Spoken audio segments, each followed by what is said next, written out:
आपने कभी सोचा था उस वक़्त कि इस लेवल पे जंग हो रही होगी? एक बंदे को निकाला जिंदा, उसको 14-15 लाशें वहाँ पड़ी थी उन लाशों की। तो उसने बताया मैं भी इनके साथ था। सबको हमको रात को मिलिटेंट कमरों से निकाल के लाए छत के ऊपर और हमको लाइन में खड़ा होके बोला सबको गोलियां मार दी। तो उस 26/11 हमले को भी उस समय की मौजूदा सरकार जो है ना भगवा आतंकवाद का रूप देना चाह रही थी। आपके ऊपर भी एक रिस्पॉन्सिबिलिटी आ जाएगी कि एक वीआईपी साथ में जा रहा है, हमारा ऑपरेशन तो कुछ और है, तो उनका भी ध्यान रखना है। मेजर संदीप पुंज ने उन्होंने कहा आप इन लोगों को संभालो, मैं आतंकवादियों को देखता हूँ। सर एनएसजी की थोड़ी-सी रिगरस ट्रेनिंग के बारे में बताइए ऑडियंस को। जिसे रगड़ा कहते हैं मेरे ख्याल से। मैं दूसरे देश के अंदर चला गया, वहाँ जहाज उतर गया, वहाँ हमला हो गया किसी तरीके का, तो मुझे कौन आदेश देगा, किससे आदेश लूँगा? मैंने ऐसा सुना है कि जब एक फ़ौजी होता है, जब बनता है, तो वो पहला उसका एक ड्रीम होती है कि यार एक रियल वॉर में मैं जाऊँ। हमने आम आदमी पार्टी बनाई और दिल्ली के अंदर चुनाव हुआ। जिस दिन पार्टी की हमने घोषणा की, हमने 26/11 के दिन ही पार्टी की घोषणा की थी।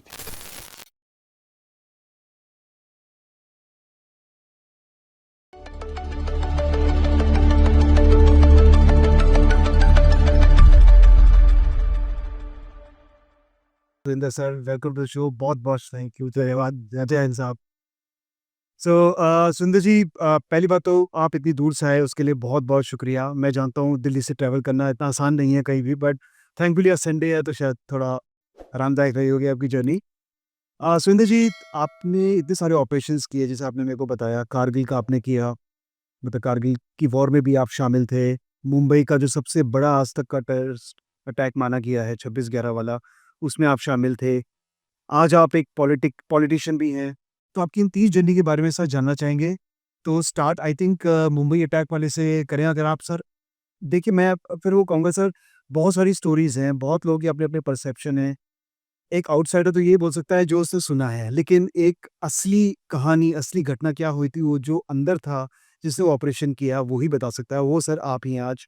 तो आप पूरा सर थोड़ा-सा डिटेल बताइए कि एक्चुअली कैसे हुआ था और कैसे इस ऑपरेशन को किया गया? सबसे पहले तो बहुत सारे लोग इस चैनल को देख रहे होंगे। चैनल के माध्यम से सभी देशभक्तों को, वीर योद्धाओं को मैं सैल्यूट करता हूँ, सलाम करता हूँ। और उस समय पूरी दुनिया ने देखा हो, क्योंकि टीवी के ऊपर उसको लाइव दिखाया जा रहा था, तो उसके अंदर जो है ना बहुत सारी चीज़ देखने को मिली। और उस समय की मौजूदा सरकार के बारे में और जो है ना पूरा जो षड्यंत्र पाकिस्तान की जो आर्मी ने रचा, उसका पूरा खुलासा हुआ। और क्योंकि उस समय एक नैरेटिव चला हुआ था भगवा आतंकवाद का, जी। जैसे माननीय सांसद साध्वी प्रज्ञा को भी जो ना अरेस्ट किया गया, हमारे कर्नल साहब को भी जो ना अरेस्ट किया गया, और उनको अभी अभी हाल ही के अंदर जो ना क्लीन चिट दी गई है। एक सेना का अधिकारी इतने लंबे समय तक प्रताड़ित होने के बाद उसको क्लीन चिट दी जाती है, तो मैं इस चीज़ को जो ना बिल्कुल जो ना एक्सेप्ट करने को तैयार नहीं। देश के अंदर कानून इतना लंबा भी समय ले लेता है सच्चाई को सामने लाने के लिए। उन आतंकवादियों के हाथ के ऊपर भी कलावे बांध रखे थे, तो हो सकता है कि वो एक आतंकवादी जिंदा ना पकड़ा जाता या वो आतंकवादी ना मारे जाते या कुछ न कुछ खुलासा ना होता। तो उस 26/11 हमले को भी उस समय की मौजूदा सरकार जो है ना भगवा आतंकवाद का रूप देना चाह रही थी। और शुरुआती दौर के अंदर जो है ना भगवा आतंकवाद के तौर के ऊपर ही जो है ना जांच शुरू की और जो ना उसी तरफ जो ना नैरेटिव को सेट करना चाह रहे थे। परंतु वो जो हमला हुआ था वो शाम का टाइम था, लगभग 9:30-10 बजे का समय था। उस समय पूरी दिन दुनिया के अंदर जो ना लोग अपने काम के लिए, अपने घर पर आराम के लिए को टीवी के सामने थे, तो अचानक वो टीवी के ऊपर गोलियों की आवाज़ जो ना सुनाई दी। तो सबसे पहले उस हमले में पुलिस ने उनको रोकने की कोशिश की, परंतु वो बहुत ट्रेंड आतंकवादी थे, उन्होंने पुलिस को नहीं टिकने दिया। वहाँ की जो एटीएस है, एंटी टेररिस्ट स्क्वाड्रन महाराष्ट्र का, उसको भी उन्होंने नहीं टिकने दिया। उसके बाद जो है ना वहाँ मेरीन कमांडो उनको लड़ने के लिए आए, मेरीन कमांडो को भी उन्होंने नहीं टिकने दिया। मेरीन कमांडो ने भी 1-2 जवान को चोट लगी और वो भी अपना बिस्तरा वहाँ से लपेट बाहर ताज होटल के अंदर एंट्री नहीं लेने दी उनको बाकी जगह। उसके बाद वहाँ आर्मी को बुलाया गया, एक वहाँ यूनिट रहती, सेकंड ग्रेनेडियर थी उस समय मौजूदा, मेरी पेरेंट यूनिट थी, उनको बुलाया गया। उन्होंने भी होटलों के चारों तरफ से जो ना अपने जवानों को तैनात किया गया और बताया गया कि ये जो हमला है इस हमले के लड़ने के लिए बहुत कठिन काम है, क्योंकि इसमें लोग फंसे हुए हैं, आम जनता फंसी हुई है, बहुत ज़्यादा कैजुअल्टी उठानी पड़ सकती है। इस दुनिया के अंदर कोई एक फोर्स है, वो एकमात्र एनएसजी कमांडो है जो इस हमले को ठीक ठाक जो है ना इन आतंकवादियों को मार सकते हैं और लोगों को बचा सकते हैं। जितना जल्दी हो सके एनएसजी कमांडो को बुलाया जाए। अब एनएसजी कमांडो उस चीज़ का नाम है, उन्हीं लोगों में से छटे हुए लोग होते हैं, छटे हुए कमांडो होते हैं। उस समय हिंदुस्तान इस तरह के हमले के लिए प्रिपेयर नहीं था, ना तो माइंडली तौर से प्रिपेयर था, ना ही वेपन के तरीके से प्रिपेयर था, ना ही इस तरह की कोई ट्रेनिंग के तौर पर प्रिपेयर था। किसी भी फोर्स को ऐसी ट्रेनिंग इस तरह के हमले के लिए कभी तैयार किया ही नहीं गया। तो ये बहुत ही बड़े दुख की बात थी। इतना बड़ा देश और इतना बड़ा हमला, वो लगातार आतंकवादी मारते रहे। तो उसी बीच के अंदर जो ना एनएसजी को जाने का आदेश मिला। हम लोग मानेसर के अंदर रहते, मानेसर में उस समय जो है ना 51 स्पेशल एक्शन ग्रुप रहता है जो एंटी टेररिस्ट ग्रुप है, और 51 स्पेशल एक्शन ग्रुप के अंदर उस समय लगभग जो है ना 350 कमांडो के आसपास होते थे। लगभग 3 स्क्वाड्रन जो है ना एक्टिव स्क्वाड्रन, एक स्क्वाड्रन के अंदर 80 कमांडो होते हैं और एक स्क्वाड्रन हेडक्वार्टर स्क्वाड्रन होता है। एक स्क्वाड्रन अलर्ट रहता है, 3 महीने तक ना छुट्टी मिलती है, ना कहीं जाना ना कहीं आना। जब भी कोई कॉल होती है तो वो तुरंत 20 मिनट में मूवमेंट कर जाती। तो हमारा अलर्ट स्क्वाड्रन था। जैसे कॉल हमको मिली भारत सरकार की तरफ, गृह मंत्रालय के अधीन जो है ना हम लोग काम करते हैं, तो तुरंत गाड़ियों के अंदर बैठे और वहाँ से 20-25 मिनट के अंदर जो है ना एयरपोर्ट के ऊपर पहुँचे। जी, एयरपोर्ट के ऊपर आने के बाद उस समय के मौजूदा कांग्रेस के गृह मंत्री की तरफ से आदेश आया, अब मैं एयरपोर्ट पे जो है ना कमांडो जो ऑपरेशन में हमले में जा रहे हैं उनसे मिलने के लिए जो ना मैं एयरपोर्ट पहुंचा। तो गृह मंत्री का फरमान सुना दिया गया। हम लोग एयरपोर्ट के ऊपर खड़े रहे। घंटों बाद उस समय के मौजूदा गृह मंत्री वहाँ पे पहुंचे। एक तरफ जो ना आतंकवादी हमारे लोगों को मार रहे थे, दूसरी तरफ पाकिस्तान के विदेश मंत्री कुरैशी साहब यहाँ हिंदुस्तान आए हुए थे। हमारे जाने से पहले पाकिस्तान के विदेश मंत्री कुरैशी को यहाँ से भेजा गया प्राइवेट चार्टर से। एनएसजी कमांडो को एयरपोर्ट पर रोके रखा। गृह मंत्री आए, उन्होंने अधिकारियों से बातचीत किया और उन्होंने बोला कि मैं भी आपके साथ बॉम्बे चलूँगा। मैं आपके चैनल के माध्यम से पूछना चाहता हूँ, देश की जनता से पूछना चाहता हूँ, हमारे साथ एनएसजी कमांडो के साथ गृह मंत्री का जाने का कोई भी मतलब नहीं था, कोई किसी तरीके का उसकी भूमिका नहीं होती, किसी तरीके की उसकी ड्यूटी नहीं होती। प्लस सर आई थिंक आपके ऊपर भी एक रिस्पॉन्सिबिलिटी आ जाएगी कि एक वीआईपी साथ में जा रहा है, हमारा ऑपरेशन तो कुछ और है, तो उनका भी ध्यान रखना है। बिल्कुल बिल्कुल, ये तो डबल जो ना का, परंतु उनका एक षड्यंत्र था। वो षड्यंत्र के तहत हम लोगों को डिले करना चाहता था। मैं इसलिए आपके चैनल के माध्यम से बताना चाह रहा हूँ कि वो डिले करना चाह रहा था। वो चाह रहे थे कि दिन निकल आए। जब दिन निकल आएगा तो हम बातचीत की टेबल पर आतंकवादियों से बातचीत करेंगे और उनकी शर्तों के आधार के ऊपर जो भी होगी, जो भी होना उनका छोड़ देंगे। ये पाकिस्तान के साथ उस समय के गृह मंत्री, उस समय की गृह मंत्री के साथ पूरी सरकार मिली हुई थी पाकिस्तान के साथ। 26 हमले की कोई दोषी है, 26 हमले के कोई जो आदमी जो उसमें शहीद हुए, जिन आदमियों को नुकसान हुआ, उसकी जिम्मेवार कांग्रेस है। उन्होंने वापिस अपनी कोठी पे चले गए। 2 घंटे बाद वो वहाँ से आए, ड्रेस बदल के आए। देश का गृह मंत्री वर्दी बदलता रहा, कपड़े बदलता रहा, और उस तरह हमारी बहनों के कपड़े आतंकवादी उतारते रहे, हमारी बहनों का साथ शोषण करते रहे, हमारी बहनों के साथ रेप करते रहे, छोटे छोटे बच्चों को आतंकवादी मारते रहे, ढूंढ ढूंढ के कमरों से निकाल रहे थे। और उस समय का निकम्मा गृह मंत्री जो ना, मैं उसको जो ना देशद्रोही कहूँगा, देशद्रोही जो ना कपड़े बदलता आया। 2 घंटे बाद वो जब 2-3 घंटे बाद आया, जिस जहाज के अंदर हम बैठे थे, एयरपोर्ट का जो जहाज था, उसके बाद कहा ये जहाज नहीं जाएगा, चंडीगढ़ से दूसरा जहाज आएगा, और चंडीगढ़ से फिर दूसरा एयरफोर्स का जहाज आया। उस एयरफोर्स के जहाज में हमको अपना सामान लोड करना पड़ा, हथियार, अम्युनिशन, गोला बारूद, जो साजो सामान हम लड़ाई का लेके जाते हैं वो सब हम लोगों को दोबारा उससे दूसरी जगह लोड करना पड़ा। और जब हम यहाँ से वहाँ पहुँचे तो वही दिन निकल चुका था, हल्का हल्का चाल बुरा उजियारा हो चुका था, बहुत ही सुबेरे की। जी, गृह मंत्री के लिए वीआईपी गाड़ियाँ वहाँ लगी हुई थी, हमारे लिए वहाँ पे बसें लगी हुई थी, वहाँ की कुछ गाड़ियाँ और लगी हुई थी, परंतु उसको हमारी पूरी उसका पता नहीं था। अब हम लोगों को ऑपरेशन किस तरीके से करना है, क्या करना, क्योंकि बीच के अंदर हमारे अधिकारी उस भाप के थे, उस माहौल को भाप चुके थे। उन्होंने कहा इसमें हमको बहुत ज़्यादा कैजुअल्टी उठानी पड़ सकती हैं, आप लोगों को घर घबराने की आवश्यकता नहीं है।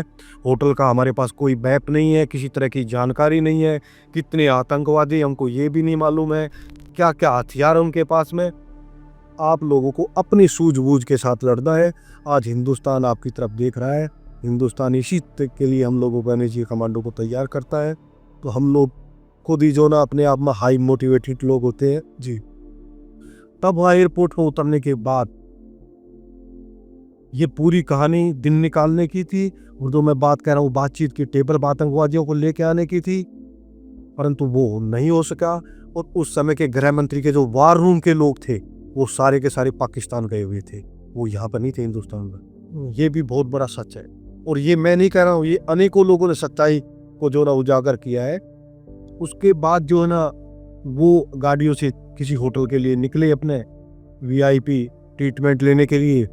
दूसरी साइड हम हेलीकॉप्टरों के द्वारा जो है ना ऑपरेशन हम लोगों ने लॉन्च कर दिया। हेलीकॉप्टर के द्वारा नरीमन हाउस की छत के ऊपर उतार दिया गया, ताज होटल उतार दिया, ओबराय होटल उतार दिया, 3 टीमों को अलग अलग जगह जाके उतार दिया गया। और मात्र जो ना 15 मिनट के अंदर अंदर हमने नरीमन का ऑपरेशन खत्म कर दिया। 2 आतंकवादियों को मौत के घाट उतारा और जितने लोग उसमें फंसे हुए थे उन लोगों को जिंदा बचाया। उस हमले के अंदर हमारा एक नौजवान जो ना कमांडो हवलदार गजेंद्र शहीद हुआ, 2 कमांडो को हमारे भी चोट लगी वहाँ पे। उसके बाद आधा घंटा के अंदर हमने ओबराय होटल के अंदर 2 आतंकवादियों को मार गिराया।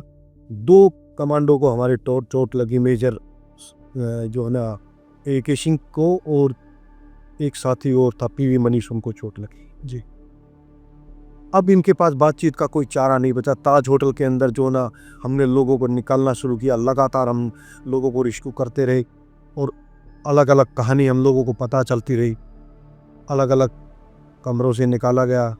जब ये कंटिन्यू इस तरीके से चलता रहा तो कांग्रेस के मंसूबों के ऊपर जो ना पानी फिर गया। वो जो बात जो प्लानिंग थी वो तो खत्म हो गई है। जी, हम लोगों ने न्यूट्रंट ताज को क्लियर किया, ओल्ड ताज से लोगों को बार बार निकाला। उसी बीच में जो है ना एक पाकिस्तान से फ़ोन आता है, एक महिला बात करती है और वो कहती है हम लोगों को बचाओ, हम लोग 200 इस कमरा नंबर के अंदर हैं और हम 25-30 आदमी हैं, हमारे बच्चे भी हैं, हमारी जान खतरे में है, हमारे को आतंकवादी मारे। रोते हुए उसने बात किया और उस महिला ने फ़ोन काट दिया। बाहर वो रिसेप्शन के ऊपर नंबर थे, उन नंबरों के माध्यम से जो है ना हमको फिर अंदर पता चल रहा था, अंदर वो हमको बता रही थी रेडियो सेट। हम जहाँ भी जा रहे थे हम लोगों को हर जगह एडवांस में जो रहा आतंकवादी वहाँ चोट मार के दूसरी जगह बदल रही थी, आग लगा के दूसरी जगह भाग रही थी। पानी का कहीं पॉइंट था तो उसकी ठुक्की को खोल के खुला छोड़ के पानी भाई उसको, क्योंकि वहाँ आएंगे अंधेरे में तो जूतों की आवाज़ वहाँ से हाल ही में पक पक पक पक। तो सर कह रहे हैं मतलब वो तो पूरी प्लानिंग से आए थे, पूरा नक्शा उन्हें होटल का शायद पता था मेरे ख्याल से, और आप लोगों के पास शायद कुछ भी ऐसा आइडिया नहीं था कितने टेररिस्ट अंदर हैं, कहाँ सिविलियंस हैं, और क्या नक्शा है उस होटल का, कैसे जाना है, क्या करना है। Right sir? जैसे बिल्कुल हमारे को कोई मालूम नहीं था, परंतु हमारे ऊपर जो ना पूरे हिंदुस्तान की 36 बिरादरी का आशीर्वाद था, भगवान श्री राम का आशीर्वाद था। और जब जब भी किसी ने भी मान लो कभी भी आतंकवाद के खिलाफ, भ्रष्टाचार के खिलाफ, देशद्रोहियों के खिलाफ जब भी कोई लड़ा है, हमेशा विजय सच्चाई की हुई है। आखिर जो ना राक्षस को मौत मिली है। तो यही कहानी वहाँ पे थी। अब लगातार जब चलते रहे तो 200 कुछ कमरा नंबर के लिए जब हम पहुंचे तो उन्होंने वहाँ पे अम्बुश लगा दिया रात में। और न्यू ट्रंट ताज है उस वो अलग है, ओल्ड अलग है। ओल्ड का जो मेन गेट है उसके वहाँ पर उन्होंने अम्बुश लगा दिया, वही रास्ता था जाने का। जब हम सीढ़ियों से चढ़ना शुरू किया हमारी हीट में तो वो ऊपर जाने के बाद ऐसी सीढ़ी चढ़ती, सामने जमशेदजी टाटा का स्टैचू लगा हुआ है जी। उस स्टैचू के सामने 2 गेट ऐसे बराबर, उसके दोनों गेट बराबर हैं। तो जब सीढ़ियों के बीच में जब चले गए तो चारों तरफ से गोलियां आतंकवादियों ने शुरू कर दिया, जिसमें हमारा कमांडो सुनील जोधा चला हुआ था, उसको 8 गोलियां लगी। वो गिरने लगा तो सुनील यादव नाम का लड़का था, उसने उसको पकड़ा, 2 गोलियां सुनील यादव के हिप में लगी, वो दोनों गिरे। तीसरे नंबर के ऊपर मेजर उन्नी कृष्ण साहब थे, उन्होंने जंप किया जिस रूम से फायरिंग लिया रहा था, जिस गेट से। 2 कमांडो फायरचंद और राजवीर लांबा राजवीर लांबा को भी वहां चोट लगी, स्प्लेंडर लगे जी। अब वो लगते लगते जब उन्होंने जंप किया, मेजर संदीप उन्होंने कहा आप इन लोगों को संभालो, मैं आतंकवादियों को देखता। और मेजर उन्नी कृष्ण साहब ने जंप कर दिया अंदर। जब उन्होंने जंप कर दिया तो जो अंदर आतंकवादी अंदर से जो फायरिंग कर रहा था, उन्होंने ले पोजीशन से को गोली मारी, तो मेजर उन्नी कृष्ण के यहाँ गोली लगी और वो हेड शूट हो गई गोली के अंदर। आतंकवादियों ने उनकी बॉडी को पर्दे में लपेटा और उनका हथियार, रेडियो सेट, पिस्टल सब निकाल के और एक सोफे के पीछे से। और जब आतंकवादियों की उम्र, हमारी दूसरी हिट ने एक हिट में 5 बंदे होते, 5 कमांडो लड़ते। दूसरी हिट ने जब वहाँ टक्कर मारी, सबसे पहले उनको अपने कैजुअलिटी को हमने उठाया, तब तक वो जगह चेंज करके अब लगातार वो एक जगह से दूसरी जगह चल रहे। जहाँ भी हमको जाने का आदेश मिले तो आगे मिलिटेंट वहाँ मिले, उनको रेडियो सेट के ऊपर भी हमारी बातें पता चल रही है, टीवी के माध्यम से भी पता चल रही है। तो 8 घंटे बाद हमने जब हर जगह यही हो रहा, भाई रेडियो सेट पे जवाब भी नहीं दे रहे मेजर साहब, फायरिंग भी हो रहा है MP5 का, तो कहानी तो खाते जी। मैंने काफ़ी कोर्स किए हुए, सेक्शन कमांडर, स्नाइपर, मैं इंस्ट्रक्टर था वहाँ भी वेपन एंड टैक्टिक्स का जी। हमारे साथ और भी साथी थे, उनसे बातचीत की तो उन्होंने मुझे कहा कि आप बताओ इसमें कैसे हो सकता है, जो मेरा से नहीं होता। तो मैंने कहा तो बाहर से जितनी भी बातें हो रही हैं उन बातों के ऊपर असर आता है, और एक साइड से हम ऑपरेशन शुरू करेंगे। हमारे लिए हर आदमी VIP है, जो भी रुका होटल में, जो भी प्राणी है, चाहे वो होटल का कर्मचारी है, चाहे वो कुछ भी है, हमारे लिए सबकी जान एक बराबर है, हम सबको बचाना शुरू करें। जो बाहर से आदेश आ रहा है, अलग अलग कमरों हम जाना पड़ रहा है, एक जगह से जब हम ऑपरेशन छोड़ के दूसरी जगह जाते तब तो वो दूसरी जगह भाग, तो फिर हमने एक साइड से क्लियर किया। बट सर मैं आपसे एक चीज़ पूछना चाहूँगा, आप लोगों की जो भी मूवमेंट अंदर हो रही थी वो शायद आतंकवादियों को सब पता थी? सब पता थी। वो कैसे हुआ ये? वो एक तो उनके जो बाहर बैठे हुए पाकिस्तान से जो ऑपरेशन को लड़ा रहे थे आका, वो लोग वहाँ पर टीवी देख रहे थे। यहाँ पे जो कवर कर रही थी। हाँ। अच्छा। और उनको हमारा रेडियो सेट भी चला गया उनके पास। मेजर उन्नी कृष्ण साहब का रेडियो सेट निकाल लेके, तो उस रेडियो सेट पर मैसेज आ रहा था, तो उसका ही पता चल रहा था। मीडिया का बहुत बड़ा कदम था, क्योंकि कमांडो सुरेंद्र सिंह तो वहां लड़ रहा था AK-47 के साथ हथियार लेके, MP5 से लड़ रहा था, पिस्टल था, हथियार था। और मीडिया के जो बंधु थे, मैं उनको भी सलूट करता हूँ, सलाम करता हूँ। वो एक कैमरा के माध्यम से जो ना अंदर तक जो ना पूरा कवर कर रहे थे। परंतु इससे पहले मैंने बताया ना, इस तरह के हमले और इस तरह की प्लानिंग से हम लोग तैयार नहीं थे, हम लोगों को सच्चाई का पता नहीं था। और जो बाहर अधिकारी और थे, उनको पता जैसे चलता था अभी 214 नंबर कमरे में जाएंगे, तो वो पहले टीवी पे दिखा देते 214 नंबर कमरे में जाएंगे कमांडो, वहाँ से निकाल रहे फलाना। तो आतंकवादी तो वह तुरंत पहुँच रहे थे वहाँ पे, उनको पता भी था होटल में कहाँ नंबर। हम ढूंढते आधा घंटा बाद वहाँ पे पहुँच पा रहे थे। तो जब वहाँ पहुँच पा रहे थे तो वहीं हम पर गोलियाँ बरस रही थी। पर मीडिया वाले बंधुओं को जब पता चला कि ऐसे नुकसान हो रहा, उन्होंने आधा घंटा उसको डिले किया प्रोग्राम को दिखाना, तो उससे कोई हानि नहीं हुई। और उनकी वजह से आज सुरेंद्र सिंह कमांडो को दुनिया और देश देख पाता है, तभी सच्चाई सामने आ पाई। अगर मीडिया नहीं होती तो उस समय की भ्रष्टाचारी सरकार जो ना, उसके ऊपर पूरा लिपापोती कर देती हमले के ऊपर। वो कर नहीं पाई, उन्होंने बहुत कोशिश की इन चीज़ों के लिए। तब हम निकाल रहे थे तो कहानी बहुत सारी कहानी हुई। बहुत सारी बहनों को आपके चैनल के माध्यम से बताना चाहता हूँ, कांग्रेस ने तो खुलासा भी नहीं किया, उनके बेचारा शरीर के ऊपर कपड़े भी नहीं थे। हम ऐसी अवस्था के अंदर जो ना देखा, उनको मारा हुआ था, उनके साथ जो ना दुराचार किया हुआ था। तो हमारा तो खून खोल रहा था छोटे छोटे बच्चों की लाशों को देख के, बहनों की जो ना आबरू को इस तरीके से देख के। अब हमने एक बंदे को निकाला जिंदा, उसको ऊपर था वो न्यूट्रंट ताज की छत के ऊपर 14-15 लाशें वहाँ पड़ी थी उन लाशों के। जब उनको निकाला तो उसने बताया मैं भी इनके साथ था। मुझे बोला सबको, हमको रात को मिलिटेंट कमरों से निकाल के लाए छत के ऊपर और हमको लाइन में खड़ा होके बोला सबको गोलियां मार दी। गालियां देते हुए हमको मद्दी बद्दिक, तुमने हमारे बावरी मस्जिद को शहीद किया, हमने उसको किया।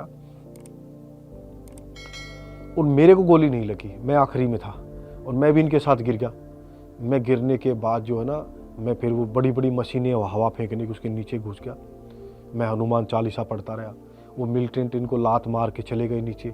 दोबारा फिर आए आधा घंटा बाद, फिर दोबारा मरे हुए लोगों को भी गोलियां मार के, लात मार मार के गालियां दे रहे थे, काफिर हो, तुमने हमारा ये किया, तुम हम लोगों को परेशान करते हो। ये मतलब टीवी चैनल पे अभी मैं आपके नहीं बोल सकता हूँ ऐसी ऐसी गालियां। जी जी जी। और कई कमरों से निकाला, कई अधिकारी बाहर देशों के लोगों को बहुतों को निकाला। कई अपनी इंग्लिश भाषा में बहुत सारे लोग बता रहे थे। कई सारे लोग हमारे पैरों में गिर के जो ना कह रहे थे, जो ना आप तो भगवान हैं, आप तो गॉड हैं, आपने हमें दूसरी ज़िंदगी दी है। तो ऐसा माहौल वहाँ बना हुआ था। जिस भी परिवार को, जिसको भी हम निकाल रहे थे, मैंने खुद ने 627 आदमी को ताज होटल से रेस्क्यू किया। बहुत बड़ा नंबर है वाकई। उसके बाद जो ना लगातार चलते रहे। फिर हमने अपने तरीके से ओल्ड ताज को हमने शुरू किया और हमने लगातार दोबारा वहाँ से शुरू किया जहाँ हमने चोट खाई थी। तो वहाँ हमको 8 घंटे बाद पता चला कि मेजर उन्नी कृष्ण साहब शहीद हो चुके हैं, उनकी बॉडी मिली। उसके बाद हमने वो पूरा ऑपरेशन का रूपरेखा हमने अंदर चेंज कर दिया और हम पूरी की पूरी जो ना टीम एक साथ काम करने लगी। अलग अलग इधर भटकने की आवश्यकता नहीं, एक तरफ से शुरू करेंगे मामले को। हम 7वीं मंजिल क्लियर किया, 6ठी किया। 4थी मंजिल के अंदर जब हम आए, 4थी मंजिल के अंदर जब हमारी मुठभेड़ हुई आतंकवादियों से, वो एक जगह से दूसरी जगह भाग रहे थे, आग लगा रहे थे, आग लगा कर भाग रहे थे। तो हमको आग भी बुझानी पड़ रही थी क्योंकि वहाँ फायर ब्रिगेड की तो कोई एंट्री थी नहीं और कोई चीज़ उसके अंदर जा नहीं रही थी। तो ये भी टास्क हमारा ही था, आग बुझाने का काम भी हम सब कुछ आप ही को करना है। हाँ, मतलब सब कुछ हमको करना वहाँ पे जहाँ कुछ ऐसा लग रहा था वही। जी जी जी। लाइट भी कटी हुई थी होटल के अंदर, अंधेरा भी था जगह जगह से। और जब वो गोली पहले हमारे ऊपर मार लेते थे तब हम गोली चलाते थे। आतंकवादी गोली चलने के बाद हम गोली चलाते थे। अगर हम ऐसे चलाएं तो हो सकता कोई सिविलियन आदमी हम गोली चला दें, कोई निर्दोष की जान चली जाए। तो हम लोगों को सिखाया जाता था आतंकवादी को तो हम 2 घंटे बाद मार लेंगे, परंतु एक भी सिविलियन, एक भी निर्दोष आदमी की जान नहीं जानी चाहिए। ये हमारी ट्रेनिंग का सबसे बड़ा हिस्सा रहता है। सबसे मतलब हम खुद अपनी जान दे सकते हैं, खुद गोली खा सकते हैं, परंतु आम नागरिक के ऊपर जो है ना नियत्था या हम उसके ऊपर वार नहीं होने देते, ना उसके ऊपर वार करते। और हमारी ट्रेनिंग भी बहुत ज़्यादा होती, कंडीशनिंग हो जाती है हमारी। कोई हमको आंख बंद करके फायरिंग करने की या शिस्त पोजीशन लेने की आवश्यकता नहीं होती है। उस ट्रेनिंग के बारे में सर जानेंगे बाद में। तो 4थी मंजिल में जो आतंकवादियों ने भागने की कोशिश की तो अचानक जो ना वहाँ गुत्था मुत्थी के अंदर हमने उसको जिंदा पकड़ दिया, आदमुरा जो भी था। अच्छा। गोलियां लगी हुई थी उसको। उससे हमने पूछने की कोशिश की, बताना नहीं चाह रहा था।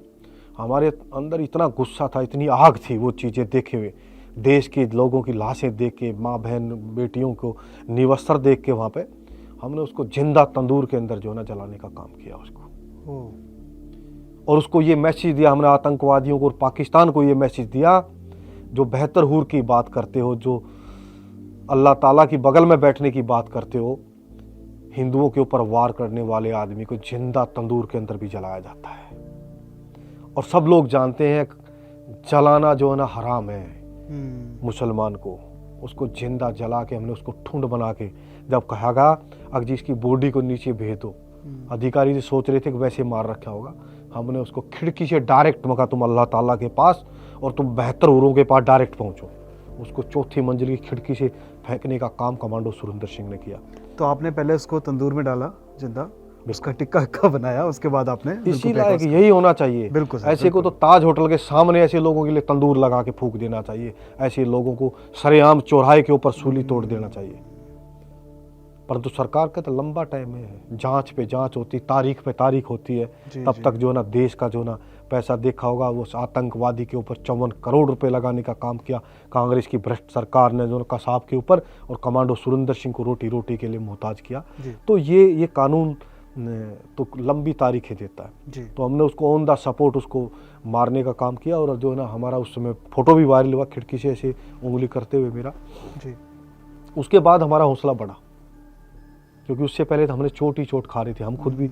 जब हमने अपने बंदे के अपने एक मेजर साहब की लाश अपने हाथों से उठाई है, अपने साथियों को जो ना गोली लगे जो ना मृत समझ के जो ना उनको बाहर गाड़ियों में डाला है, 5-5, 6-6 साथियों को, 166 लोगों की लाशें हमने देखी है, तो हम उसको जिंदा कैसे छोड़ दें, किस आधार पर छोड़ दें आतंकवादी को। जी उसके बाद जो ना तीसरा मंजिल को हमने सर्च किया पूरी टीम ने। उसके बाद हम धीरे धीरे सेकंड फ्लोर की तरफ बढ़े। सेकंड फ्लोर पे हमने सर्चिंग शुरू किया।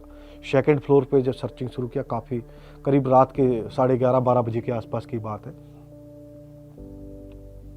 पहले और साथी था, तो मैंने कहा कि मैं कुछ गाइड का काम मैं करता हूँ। बीच बीच में बदलते रहते हैं हर आदमी, क्योंकि जो गाइड सबसे आगे चलता है तो उसको बहुत एकदम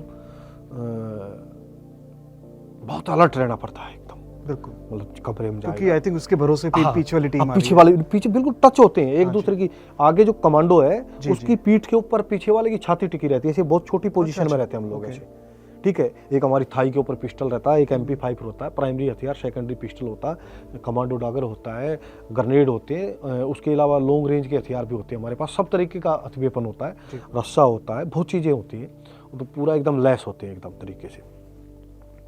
तो जो 5-7 कमरे मैंने सर्च किए थे, तो एक कमरे का जैसे सर्चिंग किया तो एकदम कमरे का गेट हिला, ऐसे खुलने के लिए हिलता है ऐसे।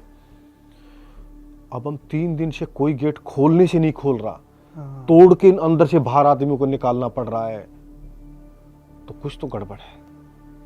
तो मैंने जो मेरे पीछे था मैंने उसको पुश कर दिया, पीछे मेरे जो कमांडो थे, तो वो तो पीछे वाला जैसे बरामदे में लाइन में कमरे होते हैं, तो पीछे वाले के गेट में घुस गए। मेरे पास घुसने के लिए कोई जगह नहीं थी पोजीशन लेने के लिए। तब तक मैं घुसता, तब तक आतंकवादी ने मेरे ऊपर ग्रेनेड मार फेंक दिया।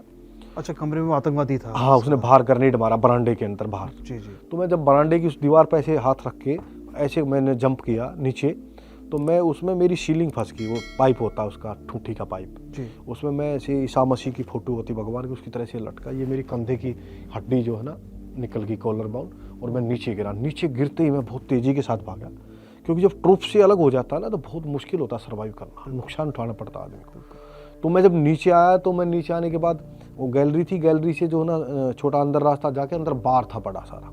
मैं बार में आया, मैंने हमारे वेपन में लाइट होती है, MP5 में लाइट थी उस समय, लाइट मारी मैंने, तो पीछे गेट दिखाई दे रहा था मुझे। मैंने सोचा पीछे वाले गेट को बंद कर देता हूँ, कहीं पीछे से आने का रास्ता, उसको लॉक करता हूँ, कुछ हटा देता हूँ, फिर यहाँ पोजीशन ले लूँगा। तो तब तक मैं पीछे वाले गेट तक पहुँचा, उसको देखा मैंने, तब तक हमारे बंदों ने उसके ऊपर अटैक कर दिया। क्योंकि पूरी दुनिया के अंदर NSG कमांडो एक ऐसी फोर्स है जो ऑफेंसिव लड़ाई लड़ती है, दुनिया की तमाम फोर्स से डिफेंसिव लड़ाई लड़ती है। और NSG जहाँ आतंकवादी वहाँ उसके ऊपर सीधा टूट के पड़ते हैं, आड़ पोजीशन लेके ऐसे नहीं जाते हम लोग। मेरे बंदों ने वहाँ पर अटैक किया, तो वहीं सीढ़ियाँ थी गोल वाली, उन सीढ़ियों से नीचे आतंकवादियों ने आने की कोशिश की, उन सीढ़ियों पर उन्होंने फायरिंग किया, तो मैं वहीं था, मैंने वहीं से पोजीशन लेकर मैंने भी सीढ़ियों के ऊपर फायरिंग शुरू कर दिया। एक आतंकवादी को हमने सीढ़ियों में मार गिरा, वहीं ऊपर गिरे वो। 2 आतंकवादियों डायरेक्ट नीचे जंप कर गए, और बार के पीछे, बार था उसके पीछे उन्होंने पोजीशन ले लिया, और वो ना उनको ऊपर से गोली लगे ना मेरी गोली उनको लगे। वो लोग गेट के पास में, जिस गेट से मैं घुसा था, और मैं अंदर की साइड, मेरे लिए बाहर निकलने का कोई रास्ता नहीं। जी। लगातार हमारी फायरिंग चलती 1.5 घंटा तक। 1.5 घंटा। और मैंने भी ये सोच लिया भाई अब जो है ना बचना मुश्किल है। मैंने एक ग्रेनेड अपने पास रख लिया निकाल के, अब ये आतंकवादी अगर मेरे पास आएंगे तो मैं ग्रेनेड की पिन निकाल लूँगा, खुद भी मर जाऊंगा और इनको भी साथ में ले जाऊंगा। ये पता नहीं चल रहा था मुझे 2 हैं 3 हैं 4 हैं, मुझे भी नहीं पता चल रहा था। उनको भी मैंने ये पता नहीं चलने दिया ज़्यादा कि मैं 1 हूँ 2 हूँ। कभी मैं पिस्टल से फायरिंग कर रहा था, कभी MP5 से फायरिंग कर देता था, कंफ्यूज करने के लिए, कन्फ्यूजिंग के लिए, कभी ग्रेनेड फेंक देता था। इसी बीच में बाहर से खिड़की से एक पुलिस वाले ने आंसू गैस का गोला मार दिया, उसमें शीशे में से तोड़ के वो अंदर आ गया। अब आंसू गैस का गोला जो अंदर फटा, तो आंखों से पानी, नाक से पानी, वो पूरा बुरा हाल, मेरा भी बुरा हाल, उनका ही बुरा हाल। मेरे पास तो चलो फिर भी मास्क होता, हमारे पास आंखें देखी थी, तो लगता रहा। मैंने मैसेज दिया, मेरे पास मोबाइल था, मेरा मोबाइल नंबर चालू करवाया गया था, मैंने मोबाइल से जो है ना मैसेज किया कैसे से अधिकारी को कैसे से आंसू गैस का गोला मार दिया इसमें और जी निकलने को हो रहा है, बहुत मुश्किल है। तो बाहर फिर टाइट किया उन लोगों को, अब कोई भी और फायरिंग नहीं करेगा, बाहर की फायरिंग बंद कराई गई। हमारा सीओ थे उस समय कर्नल अरुण एरीज साहब थे, सेकंड ग्रेनेडियर कमांड कर रहे थे, बहुत बहादुर आदमी हैं। और हमारे जीसी साहब ग्रुप कमांडर यहाँ पे जो है ना कर्नल सुनील सोरान थे, वो भी बहुत बहादुर आदमी हैं, डबल सेना मेडल हैं और बहुत ही उन्होंने बहुत तरीके से ऑपरेशन को लड़ाया, बहुत अच्छे जानकार हैं ऑपरेशन के और पैरा कमांडो के हैं वैसे वो, क्योंकि एनएसजी तो डेपुटेशन फोर्स है तो सब लोग जाते रहते। तो कर्नल सुनील सोरान की कमांड में जो है ना आजकल मेरे ख्याल में मेजर जनरल बन गए हैं, ब्रिगेडियर है, मुझे पता नहीं है। तो उन्होंने सब बाहर रोक दिया कि भाई हमारा लड़का अंदर फंसा हुआ था, उनको तो पता ही था। तो जब मैंने ये सोचा, 3 दिन पहले मुझे बेटा पैदा हुआ था, मेरे मन में ये बात भी दौड़ रही थी कि भाई कहीं न कहीं अभी तो जो है ना हो सकता है मेरी जान जाए। और मैंने अपने बेटे का भी मुंह नहीं देखा था। मेरी तो छुट्टी मंजूर हो रखी थी, मुझे जाना था, परंतु ऑपरेशन के लिए मुझे सेलेक्ट किया गया, कहा गया। तो हमारे लिए देश सर्वोपरि है, हम सबसे पहले हमारे देश के लिए है, हमारा परिवार जो है ना सेकेंडरी पोजीशन आता, व्यक्तिगत हम लास्ट में रहते। तो तब वो जो होने के बाद जब लगातार चला, 1.5 घंटा बाद फायरिंग होती रही, आतंकवादियाँ जो थे वो मुझे भी उन्होंने खूब गालियाँ दी, मैंने भी उनको खूब गालियाँ दी। उन्होंने भी कहा हम ये हैं, हम पठान के वो हैं, वारिस हैं, हम ये कर देंगे काफ़ी। इधर से मैंने भी कहा हम भी जाट हैं, तुझे यही ठोक देंगे, एनएसजी कमांडो यहाँ से साला जिंदा निकलने नहीं दूंगा, अगर तुम्हारी माँ ने दूध पिया तो ज़मीन फाड़ के नीचे घुसने की कोशिश करो, मैं तुमको यहीं गाड़ दूंगा, कहीं जाने नहीं दूंगा। अब नीचे थे, कोई भागने की गुंजाइश तो थी नहीं। अब खूब गला फाड़ने के बाद वो भी ठंडे हो गए, आपने भी देखा हो कई बार होता है। मैं भी जो ना पूरा वो कहने के बाद वो उनकी हो सकता साजिश हो, कहने लगे हम सरेंडर होना चाहते हैं, हमें माफ़ करो अल्लाह ताला, और ये वो अपनी जो बातें रखते हैं ना, अल्लाह ताला तुमको आतंकवाद के लिए नहीं कहता, अल्लाह ताला तुमको ये नहीं कहता कब निर्दोष लोगों की जान लो, ठीक है ना। हम तो जो अल्लाह ताला जब आप लोगों की जान ले रहे हो तो भी हम भी हनुमान के बारिश हैं, हम भी गदा से तुम्हारी कमर तोड़ देंगे, ठीक है। तो उस बीच में ये होती रही, बात होती रहती है, बॉर्डर के ऊपर भी ऐसी बातें होती रही, पाकिस्तान हिंदुस्तान की हमारी अक्सर हमारे एक्सपीरियंस है। अच्छा। तो वहाँ भी बहुतों बार ऐसे होती रहती है। आतंकवादी अनेकों सैकड़ों आतंकवादी मारे मैंने, सैकड़ों आतंकवादियों का जो ना इंट्रोगेशन किया है जम्मू कश्मीर के लिए, तो मुझे पता है उनको कैसे ट्रीट करना है, क्या वो भी जानेंगे सर आपसे। हाँ।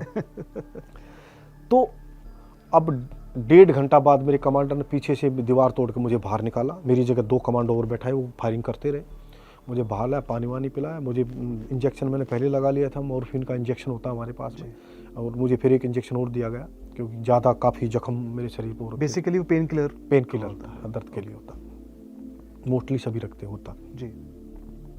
और मुझे कहा गया, मुझे मोटिवेट किया गया, हमारे आईजी ऑपरेशन ने उस समय के उन्होंने मुझे मोटिवेट किया, उन्होंने कहने लगे कि भाई जाटों ने इतिहास रच दिया है, ग्रेनेडियर के आप सैनिक हो, ग्रेनेडियर रेजिमेंट जो है ना बहुत बहादुरों की यूनिट है, तो मतलब उस तरीके से करते हैं। वैसे हम मोटिवेट होते हैं तो कोई ऐसी बात नहीं। उन्होंने कहा कमांडो अगर दूसरे को अगर अंदर एंट्री कराया जाएगा तो हमको कैजुअलिटी उठानी पड़ेगी, उसको पता नहीं है कहाँ पर पोजीशन आतंकवादी का, आप 1.5 घंटा रहे, आपको सब पता अंदर क्या है क्या नहीं, आपको हिम्मत करनी पड़ेगी, देश आपकी तरफ देख रहा है, पूरा हिंदुस्तान पूरी दुनिया आपको देख रही है, आपने ये जो ना सैक्रिफाइस देश के लिए करना पड़ेगा। और जो है और मुझे भी ये होगा कि अब तक मैं नहीं मरा तो अब भी नहीं, अब नहीं मर सकता हूँ मैं, बोला सही बात, अब तो मैं मारूंगा इनको, मेरा भी अपना हौसला बढ़ा हुआ था पूरा। तैयारी की गई, बताया गया कि भाई प्लानिंग की गई, 5 कमांडो तैयार की गई, पूरी हिट तैयार हुई, ऊपर की हिट नीचे बुलाई गई, ऊपर जिस हिट ने काम करना था उनको गाइड किया गया। पहले कमांडो सुरेंद्र सिंह एक ग्रेनेड फेंकेगा, स्टेन ग्रेनेड, धमाके वाला, आतंकवादी को पता नहीं कि धमाके वाला ग्रेनेड है, मारने वाला है। अच्छा, 2 तरह के ग्रेनेड, 2 तरह के ग्रेनेड होते हैं। अच्छा। तो वो तो धमाके के चक्कर में गर्दन नीचे दबी रहेगी उनकी, जैसे वो ग्रेनेड फटेगा तो ऊपर से वालों ने एक ग्रेनेड फेंकना है, वो फटेगा फिर एक और ऊपर से फेंकना है, और फिर चौथा ग्रेनेड कमांडो सुरेंद्र सिंह फेंकेगा, और उस कमांडो सुरेंद्र सिंह जो ग्रेनेड फेंकेगा उसके धमाके के साथ ना तो कोई फायरिंग करेगा, ना किसी तरीके की कोई हरकत करेगा, उसके फटते के साथ में कमांडो सुरेंद्र सिंह और ये हीट पूरी की पूरी एंट्री करेगी। ओके। पूरी हीट की एंट्री करने का मतलब ये होता कि आतंकवादी पहले वाले को गोली मार दें, दूसरे को मार दें, तीसरा जरूर उनको मार लेगा, नहीं चौथा जरूर उनको मार लेगा, ऐसे करके इस प्लानिंग होती है हमारी। मैंने इतना जोश था मेरे अंदर, मतलब इतनी खुंदक या कुछ भी लगा लो आप, मैंने वो ग्रेनेड फेंका, वो फटने से पहले वो करीब 10 फुट 15 फुट की गैलरी थी और 10-15 फुट और पीछे थे वो आतंकवादी जहाँ पर पोजीशन थी उनकी, मुझे आज तक नहीं पता मैंने उसको एक कदम के अंदर पूरा किया, 4 कदम में पूरा किया, कैसे किया। मुझे इतना याद है कि मैंने सीधा का सीधा उसके ऊपर जंप लिया, जो बार था दोनों पैरों से, और जंप लेने के बाद मैंने, मेरी MP5 के अंदर 32 गोलियां थी, 32 की 32 गोली आतंकवादियों को मार दी इस कमर में। और गोली मारने के बाद जैसे गोली खत्म हुई, कटक, हालांकि मेरे पास दूसरा भी ऑप्शन था, पिस्टल निकाल के उनको गोलियां मार देता, परंतु मैंने जंप लिया। जंप के साथ दोनों को, जंप करने के साथ साथ यहाँ चाकू लगा रहा था, मैंने चाकू निकाला अपना, कमांडो डैगर, ऐसे इसी तरीके से। क्या बोलते हैं सर उसके बाद, दोबारा बोलिए। कमांडो डैगर, कमांडो चाकू अलग ही होता, लोहे के अंदर मारोगे लोहा के अंदर चला जाएगा, इतना बहुत जबरदस्त। आई थिंक सर उसमें साइनाइड भी होता है, ऐसा मैंने कहीं सुना था। नहीं, वो साइनेट वाला नहीं होता। अच्छा। वो सब चीज़ें तो कि नहीं होती आवश्यकता, पर वो जहरीला होता, मार दिया जाता तो उसका जख्म नहीं भरता। अच्छा। वो किस तरीके से, उसको कैसा लोहा होता, बहुत हार्ड लोहा होता। जी। अब उसमें जो है ना, अगर किसी ऑपरेशन में जा रहे हैं, कहीं साइलेंट कोई ऑपरेशन करना है, उस समय उसमें पॉइजन लगाया जाता है। अच्छा। अगर मतलब उसमें गोली तो चलनी नहीं, चाकू से ही वार होना है। मान लो किसी के, जो चाकू से हमने लोगों ने वार किया, किसी को हल्का भी हमने कट मार दिया, तो उसका जख्म भरेगा नहीं काफ़ी दिन तक। तो वो इस पर्पज़ के लिए कई चीज़ें लगाई जाती, साइनाइट लगा दिया जाता है, और चीज़ लगा दी जाती है। ट्रेनिंग का भी हिस्सा होता है हमारा। हम सांप को पकड़ते हैं तो उसके मुंह में चाकू घोंप देते हैं, अच्छा। गरम करके। कई बहुत ही अनेकों हैं, अलग रहता। तो तब घुसा, तो जैसे मैंने कमांडो डैगर निकाला, ऐसे जंप लेके पकड़ा, उन दोनों के ऐसे मैंने गर्दन ऐसे पकड़ लिया था जी। अधमरा था, दोनों को चक्कू ऐसे मैं मारता रहा। और जो जंप के साथ ही मैंने जो ना, साहस की विजय, सर्वदा शक्तिशाली, भारत माता की जय, तो इस तरीके से हम लोग नारा लगाते हैं फौज के अंदर। जब नारा लगाते तो ये समझो हम बैलेट फाइटिंग कर रहे हैं, गुत्था बुत्थी की जो है ना लड़ाई शुरू हुई, अब गोली नहीं चल रही है। ओके। ठीक है, जैसे जाट रेजिमेंट नारा लगाती है, जय बलवान जाट भगवान, जय हनुमान जाट भगवान, ऐसे करके लगाती है, जय बद्रीनाथ की। तो अलग अलग नारे हैं अलग अलग रेजिमेंट के। तो यहाँ साहस की विजय है, ग्रेनेडियर का नारा सर्वदा शक्तिशाली। तो इस तरीके से इतनी देर में मेरे साथी भी टूट पड़े। फ्रैक्शन ऑफ ये मात्र पूरी कहानी 5 सेकंड 7 सेकंड की हुई बस जी। उसमें। उसके बाद दबा लिया। मुझे भी काफ़ी गोलियां लगी, आतंकवादियों ने जो गोलियां मारी, मेरे पैरों में गोलियां लगी। अच्छा। और पूरा उसके बाद फिर मुझे इलाज करवाया गया, मुझे हॉस्पिटल में भेजा गया। वो आतंकवादी वहाँ मार गिराए, ऑपरेशन वहाँ पे ख़त्म हो गया, क्योंकि वो आखिरी वहाँ 4 आतंकवादियों को मारा था। तो वो ऑपरेशन क्लोज होने के बाद जो है ना, बहुत सारे नेता भी हम लोगों से आए मिलने। उस समय सोनिया गांधी मिलने के लिए आई, कोई राहुल गांधी पहुंच रहा, प्रधानमंत्री मनमोहन पहुंच रहा। परंतु कहीं ना कहीं क्या इनकी जवाबदारी जो है ना पाकिस्तान के प्रति थी। हम लोगों को 7 बंदों को ताज होटल के अंदर चोट लगी। हम लोगों ने 4 आतंकवादियों को मारा। 2 आतंकवादियों कमांडो सुरेंद्र सिंह ने गला घोंट के मारा वहाँ पे। और जो है ना किस तरीके से तंदूर में मारा, ये सब लिखी हुई रिकॉर्ड चीज़ें हैं, ऐसी नहीं है। 627 आदमी को ताज होटल से रेस्क्यू किया। हम लोगों को किसी को भी गैलेंट्री अवार्ड नहीं दिया गया। 2 बंदे हमारे नरीमन हाउस में जिनको चोट लगी, 2 आतंकवादियों को मारा उन साथियों ने, उनको कोई गैलेंट्री अवार्ड नहीं दिया गया। और जो लोग यहाँ 10 जनपद के अंदर कांग्रेस के कुत्ते कुतिया घुमा रहे थे, उन लोगों को गैलेंट्री अवार्ड दिए गए। उस हमले के अंदर करकरे कामटेर इन लोगों को अवार्ड दिए गए, जिन्होंने पत्थर तक नहीं फेंका उस लड़ाई में। जिस तरीके से वो मारे गए, उनको देश के सबसे बड़े अवार्ड अशोक चक्र दिए गए, क्योंकि वो कांग्रेस के साथ मिले हुए थे। वो उस समय नैरेटिव चला रहे थे, भगवा आतंकवाद का नैरेटिव चला रहे थे वो लोग। जिस तरीके से उन्होंने साध्वी प्रज्ञा को, जिस तरीके से कर्नल साहब को जो उन्होंने टॉर्चर किया, और जो उनका जो मिशन था उन लोगों का, वो उस मिशन का हिस्सा थे। इसलिए उन्होंने जब खुलासे के भय से उनके घरवालियों ने बोला हम खुलासा करेंगे, हमारे घरवाले के पास तो हथियार भी नहीं था। तो तुम्हारा हथियार नहीं था, तुम्हारा घरवाला वहाँ करने क्या गया था? तुम्हारा घरवाला तो हिस्सा ही नहीं था लड़ाई का। पुलिस ने तो लड़ने से मना कर दिया था वहाँ पे, क्योंकि वो पुलिस की गोलियों से मारे गए। जब उनको अधमरा करके आतंकवादी उसको लेके जा रहे थे, जब पुलिस ने उस गाड़ी के ऊपर हमला किया, तो पुलिस की गोलियों से उन लोगों की जान गई। उस खुलासे के डर से जो ना उन 3 लोग को जो ना अशोक चक्र दिए गए। एक गाड़ी के अंदर जो मारा गया, एक डंडे वाले को अब अशोक चक्र दिया गया कि तो डंडे के ताने से लड़ाई लड़ दी। कैसा हिंदुस्तान है, कैसी भ्रष्ट सरकार थी, पैसे से गैलेंट्री अवार्ड बांटती थी। मैं उस समय के मौजूदा उन गृह मंत्री को, कांग्रेस की सरकार को चेताना चाहता हूँ, जो लोग उस ऑपरेशन में शामिल भी नहीं थे, उन लोगों को तुम लोगों ने गैलेंट्री अवार्ड दिए। और जो लोगों ने लड़े, जिन लोगों ने उस पाकिस्तान और कांग्रेस के मिशन को निस्ते नाबूद कर दिया, और जो है ना 8 आतंकवादियों को मौत के घाट उतारा, और तीनों जगह किसी लोगों को सुरक्षित बचाएगा, उन लोगों को तो पूछा ही नहीं सरकार ने। मुझे 14 साल 3 महीने और 15 दिन की नौकरी के अंदर मेडिकल बोर्ड आउट कर दिया गया। मुझे 19 महीने तक ना मेरा इलाज कराया जा रहा था और ना ही मुझे पेंशन दी जा रही थी और ना ही मुझे किसी तरह की सुविधा दी जा रही थी। उसका रीजन क्या वो था सर? सरकार थी, भ्रष्ट सरकार, क्योंकि वो कांग्रेस का मिशन था, वो आतंकवादी लेके आना कांग्रेस का काम था। उनका मिशन हम लोगों ने फेल कर दिया। एक तरफ कसाब जो ना चिकन बिरयानी खा रहा था, एक तरफ कमांडो सुरेंद्र सिंह भूखा मरता घूम रहा था, अपनी जान बचाता हुआ घूम रहा था। जिस बंदे ने देश के लिए लड़ाई लड़ी, गोलियां खाई, जिस लोगों ने अपनी सीने के ऊपर गोलियां खाई, वो लोग अपने रोटी के लिए मोहताज हो रहे थे। उनको पेंशन तक नहीं मिल रही थी। और कसाब के लिए 54 करोड़ रुपए की चिकन बिरयानी खिला दी उन्होंने। दामाद की तरह बैठा रखा था सोनिया गांधी ने जो ना कसाब को, जो ना मुंबई की जेल के अंदर। तो ये दुर्भाग्य था देश का। आप लोगों ने देखा होगा अभी किस तरीके से मैं आज के जो ना प्रधानमंत्री जो ना नरेंद्र भाई मोदी को सलूट करता हूँ, सलाम करता हूँ। देश के किसी नागरिक के ऊपर हमला होता है, कहीं भी देश का कोई नागरिक अगर फंस जाता है तो हिंदुस्तान का प्रधानमंत्री सीधा जो ना बोफोर्स और टैंकों का, हवाई जहाज और मिसाइलों का मुंह पाकिस्तान की तरफ कर देता है। ऐसे शेर दिल प्रधानमंत्री उस समय अगर होता तो पाकिस्तान को निस्ते नाबूद करने का काम करते। उस समय भी जो ना पूरी दुनिया की सरकारें ये चाह रही थी, यहाँ तक अमेरिका भी उस समय चाह रहा था पाकिस्तान के ऊपर हमला करो, क्योंकि 18 विदेशों के लोग भी इसके अंदर मारे गए थे। परंतु कांग्रेस की सरकार डिसीजन नहीं ले पाई। एयरफोर्स भी तैयार थी, सेना भी तैयार थी, नेवी भी तैयार थी हमला करने के लिए पाकिस्तान के ऊपर। एक पाकिस्तान के आतंकवादी आके और जो ना हमारे देश के 166 निर्दोष लोगों को मार के चले जाते हैं। और वो भी वो लोग जो ब्रेन थे, हिंदुस्तान के अच्छे बिजनेसमैन थे, एक क्लास के लोग थे। अब ये नहीं कहीं भीड़ में गोली चला के आतंक मार दिया हो। और आज जब दोबारा उसी इतिहास को पाकिस्तान ने दोहराने की कोशिश की कि तो हमारे देश के प्रधानमंत्री ऑपरेशन सिंदूर चला के जो ना पाकिस्तान को ईंट का जवाब पत्थर से देने का काम किया। परंतु उस समय के हिंदुस्तान के प्रधानमंत्री जो ना मौन रहे, उस समय की सरकार डिसीजन नहीं ले पाई। उस हमले के अंदर जो ना बहुत सारे लोगों को जो ना प्रोत्साहन मिला, तरक्की मिली, प्रमोशन मिला। परंतु जो एनएसजी के कमांडो जिनकी नौकरी पूरी थी उनको घर भेज दिया गया। जिनकी नौकरी पूरी नहीं थी उनकी अधूरी नौकरी में जो ना बगैर पेंशन जो ना घर भेजने का काम किया। उसके बाद जब कसाब को फांसी लटकाया तब मैंने जो है ना कांग्रेस की सरकार को ललकारा और देश के सामने सच्चाई को मैं लेके आया। पूरे देश ने जो ना इस बात का पता चला कि ये जो ना कांग्रेस ने करवाया मामला था। कांग्रेस ने जिन लोगों को गैलेंट्री अवार्ड देने थे उन लोगों को आज तक गैलेंट्री अवार्ड नहीं मिले उन लोगों को। उसके बाद कहने लगेगा आप लोगों का केस जो ना टाइम बाउंड केस हो गया।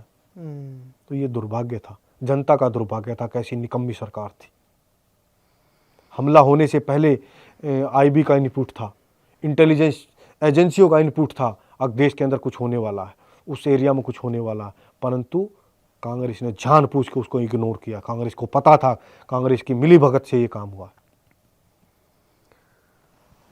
हाँ सर, इसको तो दुर्भाग्य कहेंगे अपना, खासकर जो आप जैसे लोग जो अपनी जान पे खेल के एक्चुअली जा रहे हैं और ऐसे ऑपरेशन कर रहे हैं और उनको कोई भी अप्रिसिएशन ना मिले। वाकई उस पर पर्दा डालने के लिए उन 166 मौतों का जिम्मेवार है तो उस समय का गृह मंत्री है। इस्तीफा देना पड़ा गृह मंत्री ने। कितना बेहुदा निकम्मा बयान दिया गृह मंत्री ने। जब उनसे पूछा गया, वहां के मुख्यमंत्री ने कहा कि एनएसजी लेट आई है, तो कहने लगा छोटी मोटी चीजों के लिए एनएसजी का मूवमेंट नहीं किया जाता। देश के रात भर लोगों को, निर्दोष लोगों को आतंकवादी मारते रहे और निकम्मा गृह मंत्री कपड़े बदलता रहा। 166 लोगों की मौत का जिम्मेवार उस समय का गृह मंत्री और कांग्रेस की निकम्मी सरकार है। तो सर मुझे लग रहा है कि आप लोग को जब डिप्लॉय किया गया वहाँ पे, उस जो लेट किया गया आपको जानबूझ के, आई थिंक 5-6 घंटे का तो हो ही गया होगा। बिल्कुल सारी रात लेट किया गया। हम लोगों को 10:30-11 बजे अगर टाइम मिला है तो हम रात के 1 से 1:30 बजे के बीच जो ना ऑपरेशन को लॉन्च कर देते। और शायद काफ़ी जानें बच जाती। यहाँ से 2 घंटे का रन है, दिल्ली से जो है ना मुंबई 2 घंटे के अंदर पहुंच जाता है। तो अगर मेरी बात के अंदर कुछ जरा भी किसी को ये लगता है तो आप बता सकते हैं कि ये पूरा देश ने देखा, पूरी दुनिया ने देखा ये सच्चाई। और गृह मंत्री ने इस्तीफा देना पड़ा इसी चीज के लिए लेके, अगर उसकी मिली भगत थी। और उस समय के महाराष्ट्र के मुख्यमंत्री ने इस्तीफा देना पड़ा कहीं खुलासा ना हो जाए जी। जिस तरीके से इनका नैरेटिव चला हुआ था, जिस तरीके से ये भगवा आतंकवाद की बात करते हैं। मैं पूछना चाहता हूँ पूरा हिंदुस्तान ही, पूरा दुनिया के अंदर कोई भी भगवा आतंकवादी, कोई भी हिंदू आतंकवादी मुझे बता दे, किसी भी निर्दोष आदमी पर कोई ऐसा हमला हमारे किसी आदमी के द्वारा बता दे। परंतु उस चीज़ को मैनेज करने के लिए हर आदमी बोलता है जो आतंकवादियों का कोई धर्म नहीं, इस दुनिया के अंदर एक ही धर्म के लोग आतंकवाद करते हैं, दूसरा कोई धर्म नहीं है जो आतंकवाद फैलाता हो। और जब तक इनको जो है ना ईंट का जवाब पत्थर से नहीं मिलता, जब तक इनको जो है ना निश्चित नाबूद करने का काम नहीं किया जाएगा। और वो काम अभी देश के प्रधानमंत्री नरेंद्र भाई मोदी जी, देश के गृह मंत्री अमित शाह जी ने करके दिखाया। पाकिस्तान के अंदर घुस के मारने का काम किया इनको। और कांग्रेस की सरकार ने और जो ना उस समय जो है ना अरविंद केजरीवाल ने सेना से सबूत मांगने का काम किया इन्होंने। आज भी ये सबूत मांगने का काम करेंगे। लोकसभा के अंदर कह रहे हैं जो ना बताइए कितना नुकसान हुआ सिंदूर में, हमारे कितने जहाज गिरे, कितने हमारे सैनिक मारे गए। मैं कांग्रेस के भ्रष्ट नेताओं से कहना चाहता हूं, जब लड़ाई होती है दोनों तरफ से आदमी मारे जाते हैं जी, कैजुअलिटीज होती हैं दोनों तरफ। एक तरफ से नहीं होता है। परंतु जिस तरीके से हमने मारा उस तरीके से आतंकवादी टीवी पे आके रो रहे थे। पाकिस्तान का प्रधानमंत्री टीवी पे आके रो रहा था, अगर रात को जो ना हमला कर दिया और हम लोगों को जो ना मार गिरा। ऐसी कमर तोड़ी है पाकिस्तान की, अब जिंदगी में जो ना हिंदुस्तान की तरफ मुंह करके नहीं देखेगा। बट सर मुझे लगता है ये पाकिस्तान में जो आतंकवादी हैं यहीं से पलते हैं। जैसे बोला था कि पाकिस्तान एक फैक्ट्री है बिल्कुल। आतंकवादियों को प्रोड्यूस करने की, तो ये इनको ऐसा क्या नफरत है अंदर कि हम इंडिया के ऊपर करते रहें ये चीज़, और उनको फंडिंग कहाँ से मिलती है? ये पूरा का पूरा जो है ना इंटरनेशनल लेवल के ऊपर एक सिस्टम चला रहता है। उनको वेपन भी मिलता है, फंडिंग भी मिलती है। बहुत सारे मुस्लिम कंट्री हैं जो तेल बेचने वाले वो फंडिंग करते हैं। वो चाहते हैं कि ये डिस्टर्ब रहे, हिंदुस्तान की तरक्की रुकी रहे, पाकिस्तान कुछ कर न पाए, भिड़ता रहे। कोई युवा जो ऊपर आने लगे उसको पैसा दे देते, हथियार दे देते, वहाँ ट्रेनिंग दे देते हैं और हिंदुस्तान के अंदर एंट्री करा देते हैं। एंट्री करने के बाद ना तो वो वापस जा सकता, तो उसको तो मरना ही, वो तो मरने के लिए आया, मरने के लिए आया। भूखमरी है वहाँ। एक एक आदमी ने वहाँ लाइन लगा रखी है, 50-50, 40-40 बच्चे पैदा कर रखे हैं, 6-6 बीवियाँ लेकर बैठे हुए हैं। तो वहाँ उनको खाने को कौन देगा, कमाने को कौन देगा? टेक्निकल तो है नहीं, पढ़ते तो है नहीं, कांग्रेस ने पढ़ने का मौका तो दिया नहीं, ना यहाँ दिया ना वहाँ दिया। तो जब पढ़ेगा नहीं तो उसको ज्ञान कैसे होगा? तो तब जो है ना शिक्षा के अभाव के अंदर हथियार उठाते हैं, गरीबी के अंदर हथियार उठाते हैं, भूखमरी के अंदर हथियार उठाते हैं। तो तब उनको यहाँ ट्रेंड करके यहाँ भेजने का काम करते हैं। हमारी तरक्की और विकास को रोकने के लिए जो है ना एक माहौल बनाया जा रहा है। आज कश्मीर का जो है ना मुसलमान खुश है। भारतीय जनता पार्टी जब 370 धारा जो है ना देश के यशस्वी गृह मंत्री अमित शाह जी ने हटाने के बाद जो है ना आज जो है ना कश्मीर में आप जाइए, आप देखिए वहाँ के लोगों को पता चला कि विकास क्या होता है। उससे पहले तो बंदूक की नाल से उन लोगों को डराया जाता था, उनके मौत के साए में लोग वहाँ काम करते थे। ना कभी सरपंच का पंच का कभी चुनाव हुआ वहाँ पे। अब पहली बार भारतीय जनता पार्टी ने वहाँ सरपंच पंच का चुनाव किया और वहाँ पे चौतरफा विकास किया। कटरा क्या, आप चले जाओ जम्मू कश्मीर से लेके जो ना पूरे क्षेत्र के अंदर रेलवे लाइन बिछा दी, हाईवे बना दिए, IIT बना दी, मेडिकल कॉलेज बना दिए, गांव तक रोड बिजली पहुंचाने का काम किया। तो जब ये सारी चीज़ें मिलेंगी तो लोगों को विकास होगा। ये चीज़ें कांग्रेस दे नहीं पाई। खाली कांग्रेस जो है ना आतंकवादियों को सपोर्ट करती थी। जब आतंकवादी मरते हैं तो उनके ऊपर रोना रोते हैं कांग्रेसी। उनके ऊपर जैसे जम्मू कश्मीर के अंदर लोग रोते थे पहले, जिनको ज्ञान नहीं था, बहुत सारे नारे लगाती थी वहाँ जब हम आतंकवादी को कश्मीर के अंदर मारते थे। हम कश्मीर में जाएंगी, पेट में बच्चा लाएंगी, ऐसे ऐसे नारे लगते थे, हिंदुस्तान मुर्दाबाद। तो अब लगाओ ना, अब तिरंगा झंडा लहराया जाता है। कमांडो सुरेंद्र सिंह वहाँ तिरंगा यात्रा करके आए। मैं एक राष्ट्रवादी संगठन के साथ जुड़ा हूँ, सलूट तिरंगा बहुत बड़ा संगठन है। उस हमने संगठन के माध्यम से पूरा जम्मू कश्मीर में हर साल हम यात्रा निकालते हैं। अभी हमने यात्रा निकाली है पिछले साल डल झील के अंदर, अभी डल झील के अंदर, और पूरे कश्मीर में जो ना तिरंगा यात्राएं निकाली जाती हैं। तो ऐसे ऐसे संगठन काम कर रहे हैं। फौज तो हमारी बहुत बड़ी चीज़ है। तो अभी जो ये क्वेश्चन वार करते हैं, इनको शर्म नहीं आती कि इन लोगों ने किस तरीके से आतंकवादियों को सपोर्ट देते थे, फंडिंग देते थे, उनको Z+ की सिक्योरिटी देते थे आतंकवादियों को। तो ये कहानी थी। तो आतंकवादी पैदा करने का तो पाकिस्तान तो फैक्ट्री थी, पर ये भी तो सपोर्ट कर रही थी, कांग्रेस भी तो सपोर्ट करती थी। जी जी जी। सर ये बताइए, आपने जैसे बताया कि आपने इतनी मिलिटेंट्स या टेररिस्ट आपने मारे हैं, कभी ऐसा कुछ हुआ है कि कोई आपने जिंदा पकड़ा हो और कोई अपने आप को सरेंडर करना चाहता हो? ऐसा कोई कभी इंस्टेंस आपके सामने? बिल्कुल, बहुतों बार जम्मू कश्मीर में हमने सिलेंडर कराए, जिंदा सिलेंडर करवाए। अच्छा। और जो है उन्होंने बाद में हमारे साथ काम भी किया, फौज की तरह काम किया हमारे साथ मिलकर। अच्छा। ठीक है, उनको मुजाहिदीन बोलते हैं। वो हैं असली मुजाहिदीन जो काम करते हैं। इनके लिए। ये जो आतंकवादी घूमते हैं वो भी मुजाहिदीन कहते हैं, उनको भी ये मुजाहिदीन, वो वैसे ही मुजाहिदीन, वो काय के मुजाहिदीन है जो अपने लोगों को मारने का काम करते हैं। बांदीपुर के अंदर एक बार हमने 4 मिलिटेंटों को सरेंडर कराया वहाँ पे। अच्छा। और जो है कुपवाड़ा के अंदर एक बार जिंदा आतंकवादी को दबोचा मैंने। अच्छा। आतंकवादी सेकंडों के लिए दिखता है, छुप के वार करते हैं, वो भागे रहते हैं। हम भी अम्बुश लगाए रहते हैं, हर रोज अम्बुश लगे रहते हैं, रात में दिन रात इन्फॉर्मेशन के आधार पर भी लगे रहते हैं। तो जो कुपवाड़ा में आतंकवादी पकड़ा जो है ना, उसको फायरिंग शुरू होगी तो जो भीड़ के अंदर क्रैकडाउन बोलते, क्रैकडाउन, तो सब लोग इकट्ठे हो जाते हैं, बूढ़े एक तरफ, महिलाएं एक तरफ, जवान एक तरफ। तो वहां से जो है ना भागने लगा वो। जब गांव आया तो उसने सोचा मैं यहाँ से भाग जाऊंगा, तो वहाँ अम्बुश लगा हुआ था। वहाँ से जो निकलने की कोशिश की तो वहाँ पकड़ दिया हमने उसको। पैरिन पहन रखा था, काफ़ी लट गुत्था मुत्थी हुई। मैं तो, मेरा गांव है, हमारा तो पहलवानों का गांव है, यहाँ छारा गांव मेरा, हरियाणा नामक गांव। हमारे गांव में अभी भी ओलंपिक से अवार्ड लेके आए हुए पहलवान है। ठीक है, दीपक पूनिया है और जो दूसरे ये सारे छारा का ही है, और अनेकों है। तो मैंने उसको पीछे से उसको पकड़ लिया, तगड़े से मारता रहा। जब गुत्था मुत्थी हुई तो मैंने उसको दी, उसको टांग मारी, ऊपर से गिरा लिया झटपट वहाँ। तो फिर तो बाकी रहते हैं लोग हमारे, दबा लेते हैं। दबाने के बाद उसको जिंदा लिया, पूछते हैं, फिर इंट्रोगेशन होता है। बहुत सरेंडर कर देते हैं, जो सरेंडर करते हैं उनको ज़्यादा नहीं हम वो करते हैं, उनसे तो बस नॉर्मल। बहुतों बार ऐसा हुआ जब आतंकवादी को घेर लेते हैं तो बोलते हैं सरपंच वरपंच जो अपनी भाषा में उनकी बताते हैं, आ जाओ भाई सरेंडर हो जाओ, कुछ नहीं कहेंगे जी। तो बहुत सरेंडर होते हैं, तो वो काम करते हैं, फिर उनको नौकरी भी, रिसेटलमेंट भी करती है गवर्नमेंट, ऐसे नहीं है। अच्छा। कोई ऐसे भटका हुआ, बहुत सारे ऐसे साथी उनको बहलाते बरगला लेते, जब उनको पता चलता है कि भाई मैंने गलत किया, मैं गलत फंस गया हूँ, तो मुझे मरना तो है, फौज मारेगी आज नहीं तो कल, या उनके माँ बाप या कोई समझा देते हैं, तो वो लोग आके सरेंडर करते हैं। मैं वही आपसे पूछ रहा फौज के वहाँ आके सरेंडर करते हैं, बगैर मतलब बुलाए आके सरेंडर करते हैं, बहुत ऐसे भी है।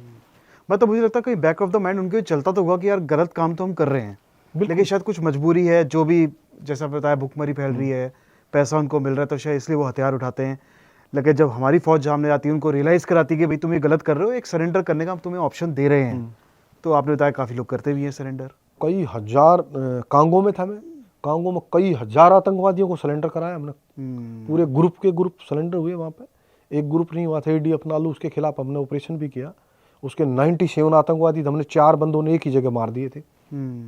कितना बड़ा नंबर है। लड़ो, लड़ना फौज का काम है, हमने तो हर मोर्चे के ऊपर काम किया है।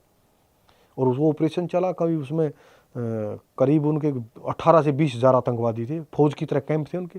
अटैक हेलीकॉप्टरों से, टैंकों से, BMPओं से करीब मारे होंगे उस हमले में 2000 के आसपास आतंकवादी मारे होंगे वहाँ पर कांगो में। नॉर्थ नाइट फाइनल के नाम से वो ऑपरेशन चलाया था, बहुत बड़ा ऑपरेशन था। हमारे बंदों की भी हमने कैजुअलिटी उठानी पड़ी, 7 बंदों को चोट लगी, 1-2 बंदा हमारा शहीद हुए वहाँ पे। पाकिस्तान की आर्मी भी थी वहाँ पे, UN साथ में होते हैं वहाँ तो सब लोग जी। तो और देशों की भी, कई देशों की आर्मी थी।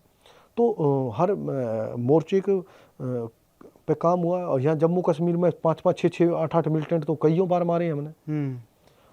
फौज का काम है, धर्म है हमारा, हम इसी चीज़ के लिए भर्ती किए जाते हैं।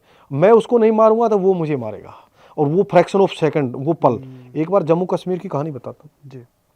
सर्चिंग चल रहा है कस्बा बीरू के अंदर, श्रीनगर। जैसे गली से जा रहे थे तो T जंक्शन बना हुआ था गली ऐसे जी। तो आगे एक सिग्नल का बंदा चला हुआ था, तो ऐसे कई सारे बंदे जैसे चले रहते हैं, दूसरे नंबर के ऊपर मैं चला हुआ था। तो एकदम जो है ना ऐसा हुआ, वो सिग्नल वाला बंदा थोड़ा सा इधर हो गया, एकदम आतंकवादी ऐसे आ गया कॉर्नर के ऊपर, एकदम आमना सामना। ना तो सिग्नल वाला बंदा, उससे बंदे से हमारे से गोली चली, ना आतंकवादी से गोली चली। और मैं ऐसे उठाऊं तो वो मेरे बंदे को मेरी बैरल लग रही थी, मैं नहीं चला सकता, मेरे साथ था ऐसे, इस एंगल में आतंकवादी, इस एंगल में। तो जैसे आतंकवादी जैसे एकदम वो वापिस भागा, तो उसके पीछे मैं भागा, भाग के 2-3 कदम भागा होगा, 2-3 कदम मैंने उसकी कमर में, पूरा कमर में मारी उसको लात, जंप लेके। ठीक है, जंप लेके मुंह लगा सीधा का सीधा, ठीक है, मुंह लगा एकदम दबा लिया, उसकी गर्दन तोड़ दी हमने ऐसे। मतलब एनएसजी के अंदर, इसके अंदर आप रह लेते तो आप जहाँ हाथ मारोगे तो उसकी जान चली जाएगा, मतलब हाथ इस टाइप का हो जाता है सही बात है, सही और बात एक्चुअल एकदम पॉइंट के ऊपर जाएगा, क्योंकि हम बहुत टेक्निकल होते हैं। है। बिल्कुल आप हमारी तरफ हथियार करो, मैं एक हाथ से आपका हाथ पकड़ लूंगा, जी। और ऐसे उंगली से, दो उंगली से पकड़ूंगा मैं आपका हाथ, आपका पिस्टल छोड़ के नीचे गिर जाएगा, आप गोली चलाना भूल ही जाओगे, सिर्फ ऐसे ही पकड़ूंगा बस। सर एनएसजी की थोड़ी सी रिगरस ट्रेनिंग के बारे में बताइए ऑडियंस को, जिसे रगड़ा कहते हैं मेरे ख्याल से। हाँ, बहुत ज़्यादा रगड़ा, बहुत ज़्यादा लठ पड़ता है, बहुत ज़्यादा जान चली जाती है एनएसजी की ट्रेनिंग के अंदर। तो आई थिंक ये वॉलंटरी होता है। वॉलंटरी होता है। अच्छा। सेना जो है ना, भारतीय सेना, चाहे बीएसएफ, सीआरपी, सीआईएसएफ, जहाँ भी मान लो जाते हैं, ये पैरामिलिट्री है ऐसे। जी। पर जो सेना में जो नौकरी करता है ना, वो नौकरी नहीं है, वो जज्बा है, वो जुनून है, मतलब देश के प्रति समर्पित भावना से, इच्छा से। जी। वो एक घमंड है देश का आगे हमारे सैनिक है।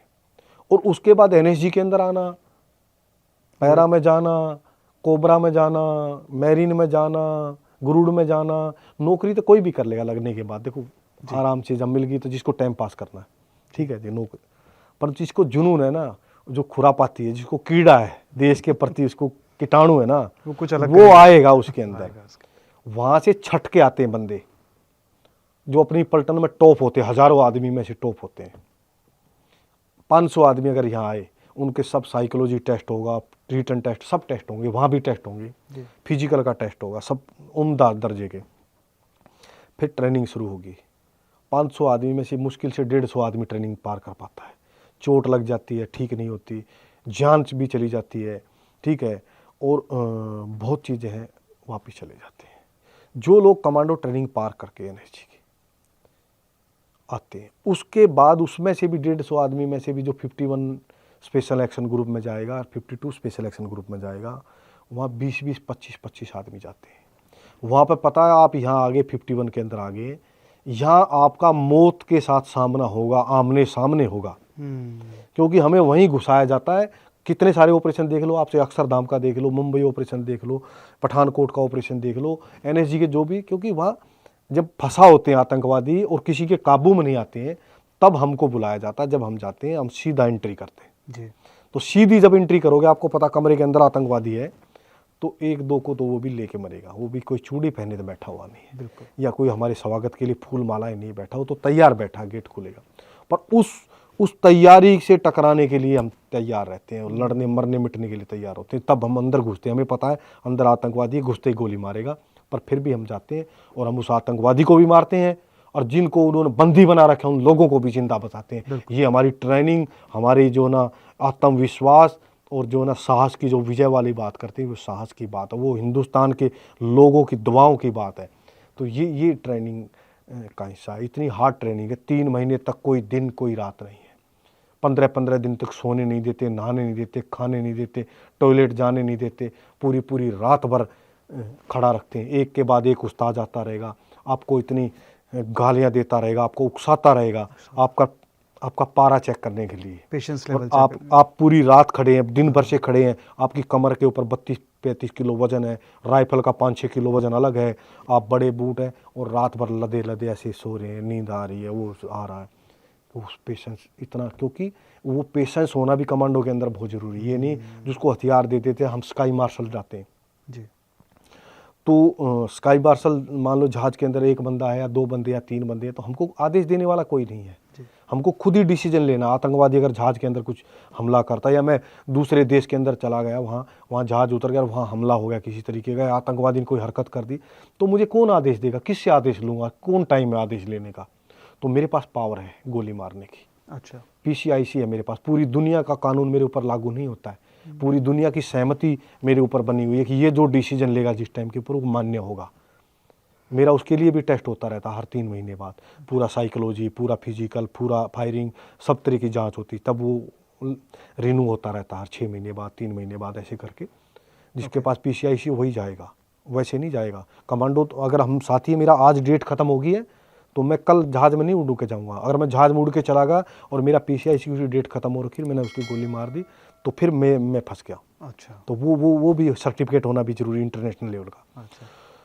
तो स्काई मार्शल ड्यूटी के अंदर भी हुआ है 1-2 बार ऐसा। सर थोड़ा सा स्काई मार्शल को और बताइए, इसका मतलब क्या हुआ? जो कंधार कांड, जो जहाज हाईजैक करने के बाद और कई सारे होने के बाद में जितनी भी डिस्टर्ब स्टेट हैं, जहाँ भी आतंकवाद है, जिन राज्यों के अंदर, जिन देशों के अंदर, और हमारे देश का जहाज उसमें जाता है, हमारा वीआईपी वहाँ पे जाता है, तो उस जहाज के अंदर, नॉर्मल जहाज़ों के अंदर भी जो ना हम लोग जाते हैं, एनएसजी के कमांडो जाते हैं, और ऐसी तरह सिविल ड्रेस में, आर्म ड्रेस में जाएगा, पिस्टल होगा, अपने चुपचाप बैठा कोई पहचान नहीं सकता, कोई नहीं पहचान सकता। ना मैं अपनी पहचान बताऊंगा, चाहे आप मेरे साथ रोज सफर करते रहो, रोज साथ बैठे रहो, पर जब मौका आएगा तब मेरी पहचान उस दिन दिखी जाएगी। अच्छा। अगर हम 3 बंदे हैं तो एक बंदा हमारा स्लीपर सेल होगा, वो चाहे कुछ भी हो जाए, वो नहीं, हम दोनों भी मारे जाएंगे तब भी वो नहीं खड़ा होगा, नहीं लड़ेगा वो। 2 बंदे हम लड़ेंगे, ठीक है। तो मान लो जहाज में 2 हैं, 1 है, 2 हैं, तो बोला ठीक है, एक स्लीपर सेल रहेगा, ठीक है, बाद में देखेगा। कारण क्या, स्लीपर सेल इसलिए होता है, 4 आतंकवादी खड़े हो गए जहाज के अंदर, 4 आतंकवादी के ऊपर हमने अटैक कर दिया, हमने 4 आतंकवादी तो मार दिए या उनको पकड़ लिया, और उस जहाज के अंदर 4 आतंकवादी और भी बैठे हुए, उस 4 के बाद वो 4 भी खड़े हो गए, तो हमारा तो पता चल गया ना। या मान लो कुछ थोड़ी सी उन्होंने हरकत करी, थोड़ी सी, कोई भी किसी तरह का हथियार दिखा, करा कुछ नहीं उन्होंने, और वो तो सरेंडर हो गए, पर हमारी पोजीशन तो जाहिर होगी, हम तो 3 हैं, तो 3 का पता चल गया, 3 नहीं, पर हम 2 ही खड़े होंगे। एक खड़ा होगा तो एक स्टैंड, एक रहेगा, वो बिल्कुल साइलेंट रहेगा, बिल्कुल उसको कोई मतलब नहीं, वो बिल्कुल आखिरी क्षण के ऊपर, जो बिल्कुल जब सब कुछ एकदम ये हो जाएगा तब वो एक्शन करेगा अपना अलग से। तो ये आपने बताया सर, जो ऐसी कंट्रीज हैं जहाँ खतरा ज़्यादा रहता है अपने को, वहाँ पे डिप्लॉय किए जाते हैं कमांडो जैसे अंदर। मैं खुद स्काई मार्शल ड्यूटी में हुआ एक बार हादसा, ये निगरो था, जो हब्सी होते हैं, जी जी, हब्सी था, तो वो जो है ना जहाज के अंदर उसने ऐसा माहौल बना दिया, ऊपर हवा में उड़े हुए जहाज में, जो आतंकवादी की तरह, दादागिरी की तरह जो है ना, और जो लेडीज जो होती हैं, वो ये होस्टेस वगैरह जो एयर होस्टेज, हाँ, वो बीच में आए, उसको भी उन्होंने थप्पड़ मारा, और वो पूरी दादागिरी के साथ 2 बंदे थे वो, तो हम भी उसमें 2 बंदे थे, स्काई मार्शल जी, मैं पीछे की सीट पे था, आगे दूसरा साथी था। देखने में तो मेरे से लंबा चौड़ा था, पर कमांडो तो कमांडो है भाई साहब, कमांडो की तो नाम से ही ताकत मिल जाती है हमको। वैसे ही जो है ना, अभी भी मैं आपको कहूँ तो मैंने जो ना उसको एकदम उसको उसके ऊपर अटैक किया मैंने।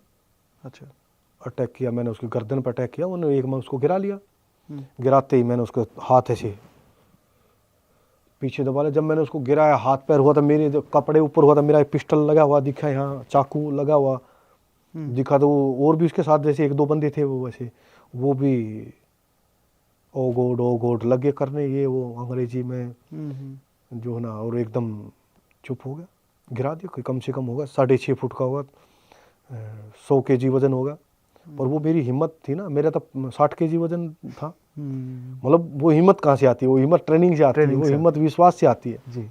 अगर मैं उसको आगे बढ़ के नहीं गिराता, उसके ऊपर अटैक नहीं करता, तो जो ना वो और भी आगे बढ़ के कुछ ना कुछ करता। अब वो मेरी पिस्टल देखने से खलबली मच गई, वो मुझे आतंकवादी समझने लगे, मतलब ऐसा लगा ना सिविल ड्रेस में, ये क्या हुआ, इसने इसको किया, इसने अटैक कर दिया इसके ऊपर, ठीक है। और मैंने उसकी बिल्कुल गर्दन के ऊपर जब भी टेक दिया घुटना, और जो है इधर उसके हाथ चढ़ा के उसको बीच के उसके अंदर गिरा लिया। और दूसरा उसका साथी उठ के आने के लिए, तो उससे पहले मेरा पिस्टल उसको दिखाई दे रहा, वैसे ही डर गया वो दूरी जो no no no no no.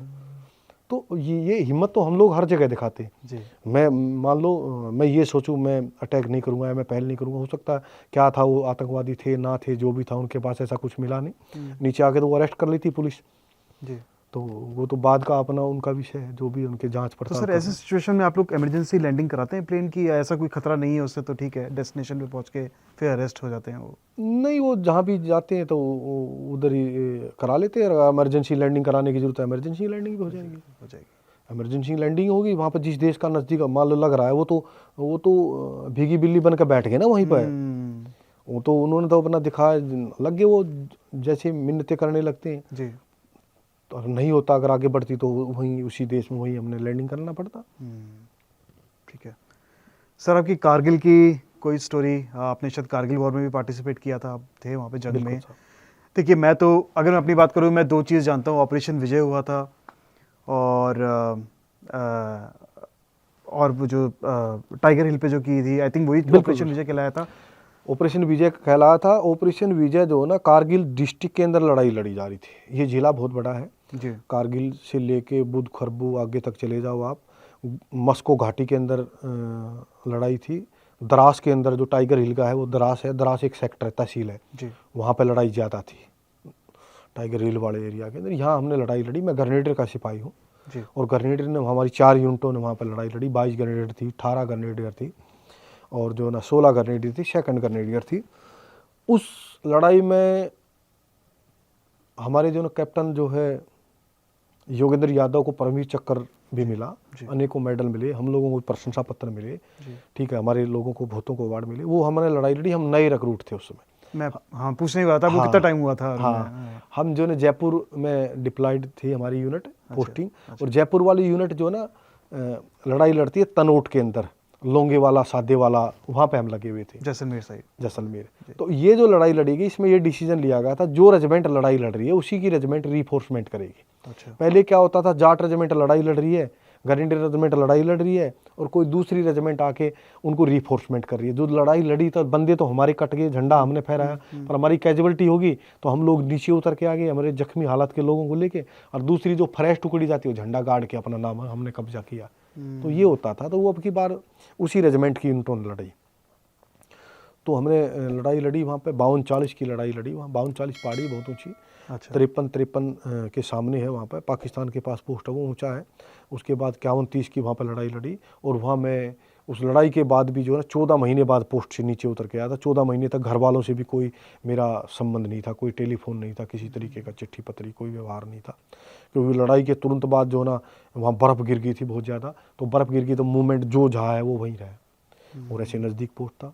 तो हमने अटैक किया वहाँ पर, 52-40 पर अटैक किया। तो अटैक का समय जो ना, वैसे तो लगातार बहुत सारे हम अटैक कर रहे थे, और हम तो नए बंदे थे, नए जवान, 2 साल नौकरी वाले थे। नया जवान तो वैसे भी ज़्यादा उछल कूद करता है, ज्ञान तो होता नहीं है ज़्यादा, पर पुराने लोग हम लोग समझाते रहे। तो लास्ट हमने जो एक अटैक किया, एक अटैक बताता हूँ।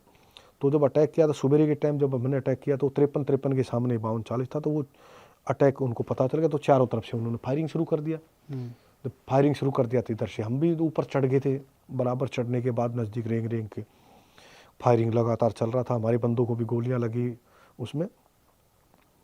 तो एक मोर्चे के पास हम लोग पहुंचे। मोर्चे के अंदर जो है ना हमने ग्रेनेड फेंके, ग्रेनेड फटा नहीं, ग्रेनेड नहीं फटा। तो अब जब मोर्चे के नज़दीक आगे, मोर्चे के बराबर चले गए, तो जो हॉल होता है उस हॉल से वो फायरिंग लगातार, उनकी जो ना MMG वगैरह का फायरिंग वो लगातार चल रहा। अब लगातार फायरिंग चल रहा, नीचे से हमारी टुकड़ी चढ़ रही है। हम लोग यंग थे ज़्यादा, तो हम थोड़ा तेज़ चल के आगे चढ़ गए, ज्ञान नहीं था, पुराने लोग थोड़ा तरीके से चढ़ते जी। तो तब वहाँ हमारा दूसरा साथी और था, तो वहाँ बाकी ने तो अटैक बोल दिया, धावा बोल दिया, सर्वदा शक्तिशाली भारत माता की जय, घोप निकाल। पर खड़े हो गए, हमला करना बड़ा मुश्किल था, कि सामने ऊंचा पोस्ट है, 100 मीटर की दूरी, हवा की रेंज से मार रहे हैं, फायरिंग चल रही ऊपर से। तो अंधेरा वैसे था, करीब 4 बजे का टाइम होगा, 2 बजे के आसपास अटैक करने का प्लान था, तो डिले हो गया फायरिंग होने की वजह से। और अब वहाँ ऑक्सीजन भी नहीं है, भाग भाग के भी नहीं चढ़ सकते, धीरे धीरे चलना पड़ता है। तो हमने जो MMG पूरी फायरिंग करी, लाल हो रखी उनकी। तो जब वो ग्रेनेड नहीं फटा तो पूरे जोश के साथ जो है ना हमने एक सैंड बैग, जो मिट्टी के बैग होते हैं, उसमें निकाला, राइफल का मारा, बट ये बैनट से चीरा उसको, उसकी मिट्टी निकाली। ऐसे कैसे तो उसको पकड़ नहीं सकते बैरल को, और उसके जो है ना उस सैंड बैग से ऐसे बैरल उसकी पकड़ के MMG की, और उसको ऐसे बाहर खींच लिया। अब ऐसे खींचोगे तो गोली तो आगे चलेंगे, आपको लगेंगे नहीं। मैं भी अगर राइफल ले रहा हूँ, आप पकड़ लोगे तो वो गोली तो इधर चलेंगे बैरल को। तो इतने में जो ना जो पाकिस्तानी सैनिक थे, खलबली मच गई, बहुत बड़ी बात है। दूसरा नंबर टूटा तो वो उसको ऐसे ऐसे करके पीछे धकेला। इतनी देर में जो ना मेरे बंदे ने उसके अंदर दूसरा ग्रेनेड फेंक दिया, ग्रेनेड उठ के ख़त्म हो गए। तो वहाँ कम से कम हम लोगों ने 26-27 पाकिस्तान के सैनिक मारे होंगे वहाँ पे। और ये बहुत बड़ी बहादुरी का उसका प्रशंसा पत्र भी मिला मुझे। जिस तरीके से जो ना चलती फायरिंग, राइफल जो MMG फायरिंग कर रही है उसको आप सैंडबैग से पकड़ लेते हो। अब वो भारी बहुत होती है, उठाना तो बड़ा मुश्किल था मेरे लिए, ठीक है ना। और वो अंदर बाहर भी नहीं निकल सकती हॉल से, पर उसको थोड़ा खींच के उसको डिस्टर्ब करके इधर उसमें दोनों ग्रेनेड डालने का काम किया। वो ऐसे ग्रेनेड नहीं डाल पा रहा था, उसमें लोहे की प्लेटें लगी थी तो बंद हो जाता उनका हॉल। तो ये जो ये जुनून जज्बा ये उसी टाइम होता है, मौके के ऊपर ही, मतलब कौन आदमी क्या कर देता है। अनेकों ऐसे उदाहरण है उस हमले के। तो जी। वो लगातार चला, वो महीनों लड़ाई लड़ी गई। तलवे फट गए थे हमारे जूतों के नीचे, तलवे नहीं थे, नीचे पैंट फट गई थी, आपके पास तो शायद तड़के वैसे शूज़ पीछे भी से नहीं थे। घुटने से पैंट फट गई थी पूरा। क्योंकि कैरी क्या करें, क्या क्या लेके चढ़ नहीं, एक बार हम चल पड़े लड़ाई में तो कोई पीछे से रिफोर्समेंट कोई तो था नहीं, ना कोई खाना लेके आने वाला था। आज भी जो है ना, 52-40 पे चढ़ोगे तो आधे रास्ते तक गाड़ी जाती है। अभी शेंडो एक बेस बना रखा है, वहाँ तक गाड़ी हम चले जाओगे आधा रास्ता। आधे रास्ते के बाद जब आप जाओगे तो सवेरे आप पैदल चलना शुरू करोगे तो शाम को अंधेरे में पहुँचोगे वहाँ पे पोस्ट के ऊपर। और जो शाम को ऊपर से चलना शुरू करेगा सवेरे, वो नीचे आएगा। हर रोजाना लिंक होता है, सामान जो चढ़ता है ना, आता है घोड़े से आता है ऊपर नीचे, नीचे से कुछ जवान लेके आएंगे, ऊपर से जवान आएंगे। किसी जवान को छुट्टी काट के आया, किसी को छुट्टी के लिए नीचे उतारना है, तो बीच में लिंक वहाँ जाके मिलेंगे आधे रास्ते में, फिर वो आधे रास्ते वाले नीचे आ जाएंगे, वो ऊपर चले जाएंगे। हर रोज़ की ये प्रक्रिया रहती। 14 महीने रहे, इतनी बर्फ़ गिर गई, वहाँ कोई वो नहीं था खाने के लिए, सिर्फ मटर की दाल और ये 2 चीज़ उबालते रहे, भूख लगती नहीं। वहाँ अनेकों मुठभेड़ हुई लगातार, नज़दीक पोस्ट है, आवाज़ मारोगे पाकिस्तान में सुनाई देती है, उनकी हमें सुनती है। तो बहुत कष्ट की बर्फ़ ही बर्फ़। आप मैं आपको देख लूँ, आप मुझे देख लो। जब उतर के आए, पोस्ट से उतारा गया तो रक्षा मंत्री लेने के लिए गया था हम लोगों को। जी। तो बहुत बड़ी बात है, बड़ी बहादुरी के काम है। अनेकों ऐसे वो हैं जो आतंकवादियों के साथ वारदात हमने की। तो आपने से बताया बिल्कुल यंग थे, आपने ज्वाइन ही की थी आर्मी, उसके बाद आपको वहाँ डिप्लॉय करने के ऑर्डर्स आएंगे, तो आपने कभी सोचा था उस वक्त कि इस लेवल पे जंग हो रही होगी? या उस वक्त मैंने ऐसा सुना है कि जब एक फ़ौजी होता है, जब बनता है, तो उसको पहला उसका एक ड्रीम होती है कि यार एक रियल वॉर में मैं जाऊँ चाव और चढ़ता लड़ूँ। है, चाव चढ़ता है, बिल्कुल चाव। जैसे फौज में आपने देखा, जो लड़ाई में फौजी जाते, ढोल बजते हैं, बैंड बजते हैं, अच्छा। पूरा ऐसे नहीं है, पूरा जोश। वो क्यों बजाए जाते हैं बैंड, क्यों देशभक्ति के गाने सुनाए जाते हैं? वो जोश जज्बा लाने के लिए। हम यहाँ से बाई रोड गए थे, होते हुए जयपुर, अलवर, रेवाड़ी, रोहतक, झज्जर, यहाँ से लोगों ने कैसे स्वागत किया हमारा। जगह जगह बहन हमें राखियाँ बांध रही थी, हमारे माला पहना रही थी। तो हमारा तो जोश वैसे ही इतना बढ़ा दिया था वहाँ तक पहुँचते पहुँचते। सही है। ये आपकी सर चीज़ है। क्या एज थी उस वक्त? आपने उस कब समय ज्वाइन मेरी एज ऐसे होगी 20 साल के आसपास किया? 20 होगी। साल के आसपास। हाँ। सर आपका पॉलिटिकल करियर में कैसे आया? पहले बात तो पॉलिटिक्स में, और अभी आप कौन सी पार्टी में हैं? मैं तो उस समय का जो ना कांग्रेस का सताया हुआ सिपाही था। मुझे जो ना मेडिकल बोर्ड आउट कर दिया, पेंशन नहीं दी काफ़ी महीनों तक। अन्ना हजारे जी का मूवमेंट चला हुआ था, उस मूवमेंट से जुड़ा। और तब जब कसाब को फांसी लटकाया तो मैंने दुनिया को बताया कि मेरे साथ ऐसे ऐसे अन्याय किया गया। मुझे 19 महीने तक पेंशन नहीं मिल रही, मेरा इलाज नहीं हो रहा। कसाब चिकन बिरयानी खा रहा है और मैं दर दर की ठोकरें खा रहा हूँ। मेरा परिवार जो ना एक नॉर्मल गरीब परिवार से हूँ, मैं किसान परिवार से हूँ। तो पूरा देश के अंदर पूरी खलबली मची। उसके बाद फिर अन्ना हजारे जी का मूवमेंट ख़त्म हुआ, इंडियन अगेंस्ट करप्शन वाला मूवमेंट के बाद फिर हमने पार्टी बनाने का निर्णय लिया। जी। हमने आम आदमी पार्टी बनाई और दिल्ली के अंदर चुनाव हुआ। जिस दिन पार्टी की हमने घोषणा की, हमने 26/11 के दिन ही पार्टी की घोषणा की थी, अरे जंतर मंतर पे। जी। और 26/11 के दिन जब घोषणा की गई तो ये कहा गया, पार्टी ने निर्णय दिया गया, हमारा कमांडो सुरेंद्र सिंह पहला उम्मीदवार है, हम ऐसे लोगों को चुनाव लड़ाएंगे, देशभक्तों की पार्टी है। तो तब फिर मुझे दिल्ली में मैं चुनाव लड़ा। मैं जो ना 2 बार विधायक रहा, पार्लियामेंट्री सेक्रेटरी रहा, चेयरमैन रहा, अनेकों पदों के ऊपर रहा। पर जिस दिन अरविंद केजरीवाल ने जो ना सर्जिकल स्ट्राइक, जो हिंदुस्तान के सैनिकों ने जो है पाकिस्तान के गढ़ के अंदर घुस के निस्ते नाबूद करने का काम किया अपनी जान पर खेल के, उन सैनिकों के प्रति जो है ना जब सबूत मांगने का काम किया, उस दिन मैं अरविंद केजरीवाल की सत्ता की कुर्सी को लात मार के जो है ना उनसे अलग हुआ था। क्योंकि मैं बर्दाश्त नहीं कर सकता कि देश के लिए जो सैनिक अपनी जान देने को तैयार है, उस सैनिक से भी अगर सवाल किया जाए, उस पर भी अगर क्वेश्चन किया जाए, तो ऐसे लोगों के साथ रहना मैंने अपना उचित नहीं समझा।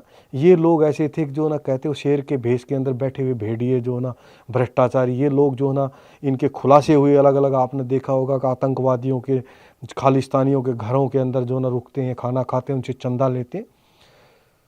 उसके बाद मैंने इनको छोड़ा और बाद में जब नरेंद्र भाई मोदी जी का जो है ना मैंने देखा, जिस तरीके से हमारे देश के सैनिकों को जो है एक देश के अंदर पकड़े हुए थे, फांसी की सज़ा दे रखी थी, वहाँ से छुटवा के लाने का काम किया। जिस तरीके से जो है ना सर्जिकल स्ट्राइक किया, जिस तरीके से हिंदुस्तान आर्मी को मजबूत करने का काम किया, और चारों तरफ जो है ना देश के प्रधानमंत्री ने हिंदुस्तान की जय जयकार कराई। किसी देश का प्रधानमंत्री उनके पैरों में हाथ लगा रहा, किसी देश का प्रधानमंत्री उनको बॉस कह के बोल रहा है, किसी देश का प्रधानमंत्री जो है ना उनके कहने से दो दो देशों का हमला रुक जाता है। तो उस देशभक्त आदमी जो है ना उस पार्टी के साथ काम करना शुरू किया। भारतीय जनता पार्टी के साथ मैं भी काम करता हूँ, दिल्ली प्रदेश का सह प्रभारी हूँ मैं आदिवासी मोर्चा का।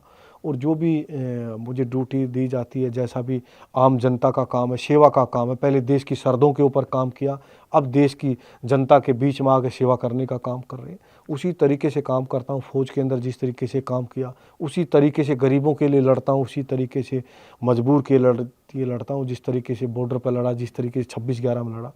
तो यही देशभक्ति है, हर आदमी करता है, कोई ज़रूरी नहीं है देश के अंदर फौज में जाके ही लड़ा जाए, यहाँ भी देशभक्ति के अनेकों मौके मिलते हैं। आप ईमानदारी के साथ अपना अगर काम करते हैं वही देशभक्ति है, उस वही जो ना युवाओं के लिए प्रेरणा है। जी बिल्कुल साहब, आप मोदी जी के साथ आई एम श्योर बहुत बार मिले होंगे, बहुत बार मीटिंग्स हुई होंगी, कुछ आप शामिल भी हुए होंगे। सो मोदी जी का एक्चुअली इंडिया को लेके विजन क्या है पूरा, एक अगर हम उसको सम अप करें तो? जो हमारी विदेश नीति है, जिस तरीके से देश के प्रधानमंत्री की नीति, आज हमारे अनेकों देश मित्र हैं। बिल्कुल, आज हमारी जो इकोनॉमी है वो 10वें 12वें स्थान से आके चौथे स्थान के ऊपर आज हम खड़े हैं। जी ये सब नरेंद्र भाई मोदी की विदेश नीति का कमाल है। ये उनके जो ना दूसरे देशों के अंदर जाके और उनके साथ मेलजोल करना, उनको सामान उपलब्ध कराना। जब पूरी दुनिया मर रही थी तब वैक्सीन बना के खड़ी कर दिया, दुनिया भर के देशों को वैक्सीन दिया। जो देश जानते नहीं उन देश का प्रधानमंत्री जो ना डीपी लगा रहा है, ट्वीट कर रहा है भारतीय सेना हनुमान जी के फोटो को, अब जो ना संजीवनी बूटी लेकर भारतीय वायुसेना का विमान आया है। जी जी तो इससे बड़ी बात और क्या होगी, जो दो देशों का हमला रुक जाता है। ये भी हमारी कूटनीति विदेश नीति का ही फर्क है। जिस तरीके से जो ना आज आप देखो रोडों का किस तरीके से जाल फैला दिया है, आप देखते होंगे हर तरीके के अंदर डेवलपमेंट है। आज करप्शन हर रोज़ जब उठते थे कांग्रेस के समय में रोज़ भ्रष्टाचार होता था, आज 2G घोटाला, आज ज़मीन घोटाला, आज रेल घोटाला, आज कोयला घोटाला, यहाँ तक कि कांग्रेसी भ्रष्ट जो ना विकलांगों की बैसाखियों तक का घोटाला करने का काम किया इन लोगों ने। और आज जो ना हिंदुस्तान के अंदर जो ना करप्शन मुक्त जो ना हिंदुस्तान, जिस तरीके से सरपट ट्रेनें दौड़ रही हैं, आज सरपट गाड़ियां दौड़ रही हैं। जब तो जगह जगह लिखा रहता था लावारी सामान ना छुएं, बम हो सकता है, जी आज तो कहीं नहीं लिखा हुआ। सारी रेलवे स्टेशनों की दीवार भंडी पड़ी थी, सब बस स्टैंडों पर आए दिन जो ना बम धमाके होते थे, आज तो नहीं हो रहे। देश की सेना को मजबूत करने का काम किया, देश के सैनिकों को OROP देने का काम किया, और जिस तरीके से चौतरफा विकास किया, जिस तरीके से एम्स बनाने का काम किया, जिस तरीके एजुकेशन के ऊपर काम किया, तो चारों तरफ चाहे साइंस साइड बात हो, आज जो ना चांद पे जो ना हिंदुस्तान ने झंडा फहराने का काम किया। ऐसे यशस्वी प्रधानमंत्री, गृह मंत्री, रक्षा मंत्री को मैं नमन करता हूँ, सलूट करता हूँ। आज गडकरी जी का विकास आज पूरी दुनिया मानती है, पूरा देश मानता है। रोड एंड ट्रांसपोर्ट मंत्री जो है ना हमारे राज्य मंत्री रोड एंड ट्रांसपोर्ट के जो है ना हर्ष मल्होत्रा जी, दोनों की जोड़ी जी किस तरीके से काम कर रही है। आज दिल्ली के अंदर जो है ना जिस तरीके से विकास जो ना माननीय मुख्यमंत्री रेखा गुप्ता जी गरीब के हित में जो ना खड़ी रहती हैं। एक तरफ शराब घोटाला, शिक्षा घोटाला, जमुना मैया का घोटाला, स्कूल घोटाला, पेपर घोटाला, हर चीज़ के अंदर घोटाला करने में जुटा हुआ था अरविंद केजरीवाल। अरविंद केजरीवाल जब हम आए सत्ता के अंदर, हम उसको लेके आए, हम देश को बदलने के लिए आए थे। हमें थोड़ा पता था कि अरविंद केजरीवाल खुद बदल जाएगा। सही बात है। खुद शीश महल बनाने में लगा, 150 करोड़ रुपए का शीश महल बनाया। गरीबों के खून पसीने की दिल्ली की कमाई जो ना अरविंद केजरीवाल ने अपने ऐश आराम के अंदर लगा दी। ऐसी ऐसी सीट, टॉयलेट की सीट ऐसी बनाई, सोने की सीट बनाई है। अपने आप को गरीब और वैगनार में चलने वाला आदमी सोने की सीट, और वो गर्म पानी देगी, ठंडा पानी देगी, तापमान गर्म लेगी। आज मैं पूछना चाहता हूँ आपके चैनल के माध्यम से, अरविंद केजरीवाल का उस सीट के बगैर टट्टी उतरती है नहीं उतरती है? पूरा इंडिया को जो ना खाने का इतना बड़ा भ्रष्टाचार किया इन लोगों ने, इतना लूटा कांग्रेसियों ने, और अरविंद केजरीवाल ने जितना जो ना अंग्रेजों ने भी नहीं लूटा, इतना लूटने का काम किया दिल्ली को। इन्होंने बर्बाद कर दिया, देश को खोखला कर दिया। भ्रष्टाचार की वजह से देश के अंदर जो है ना किस तरीके से जो ना कोई हथियार नहीं बनाया जाता। आज हिंदुस्तान के अंदर लाखों करोड़ों रुपए के हथियार जो ना दूसरे भी देशों को बेचे जाते हैं। आज हिंदुस्तान अमेरिका जैसे देश के दबाव में काम नहीं कर रहा। आज हिंदुस्तान अपनी धुन में काम कर रहा। आज विकास की तरफ है हिंदुस्तान। साहब, मोदी जी वाकई रेस्टलेस है क्या? जैसे हम लोग देखते हैं कि वो 3-4 घंटे सोते हैं और कोई आज तक छुट्टी नहीं ली उन्होंने और लगातार काम। मोदी जी जिस तरीके से काम करते हैं दिन रात, आप भी देख रहे हो, दिन रात उनका एक के बाद एक विदेश से आते हैं, यहाँ काम करते हैं, अपने जहाज में चलते हैं, उसमें चलते हुए ऑफिस में काम करते रहते हैं। और एक के बाद एक नया, जब भी कभी नरेंद्र मोदी को या भारत सरकार को किसी ने पुकारा है तो नरेंद्र भाई मोदी हमेशा उसके साथ खड़े हैं। अमित शाह जी उनके साथ हमेशा खड़े रहे हैं, पूरी सरकार साथ खड़ी रहती है। और तब जो एक समय था, जब ऐसा समय था जो है ना रोज़ भ्रष्टाचार के अलावा दूसरा इनके पास काम था ही नहीं। आज इन्होंने अपने घर करने का काम किया। आज मैं पूछना चाहता हूँ, नरेंद्र भाई मोदी जी का कोई परिवार है? कोई नहीं है। हमारे हरियाणा के मुख्यमंत्री अभी जो ना यूडी मिनिस्टर मनोहर लाल खट्टर जी का कोई परिवार है? योगी जी का कोई परिवार है? तो इस तरफ तो जो ना सारे ऐसे साधु सन्यासी लोग हैं जो पूरा देश को अपना परिवार मानते हैं। और दूसरी तरफ सोनिया गांधी लगी है राहुल गांधी को प्रधानमंत्री बनाने में, लालू प्रसाद अपने लड़के को बनाने में लगा है, बादल अपने को बनाने में लगा है, ओम प्रकाश चौटाला अपने में बनाने में लगा है, जम्मू कश्मीर फारूक अब्दुल्ला अपने में बनाने लगा है। एक तरफ तो परिवारवाद है, भूपेंद्र हुड्डा अपने को बनाने में लगा है। तो एक तरफ तो परिवारवादियों का, भ्रष्टाचारियों का टोला, और एक तरफ देशभक्तों की जो ना टुकड़ी खड़ी है, जो पूरे देश के लिए जो ना समर्पित भाव से लगे। बिल्कुल नहीं, हम भी आशा करते हैं कि, और मोदी जी का हमने ट्रैक रिकॉर्ड देखा ही है पिछले जब से वो बने हैं, कि हमेशा हिंदुस्तान की ग्रोथ ही हुई है।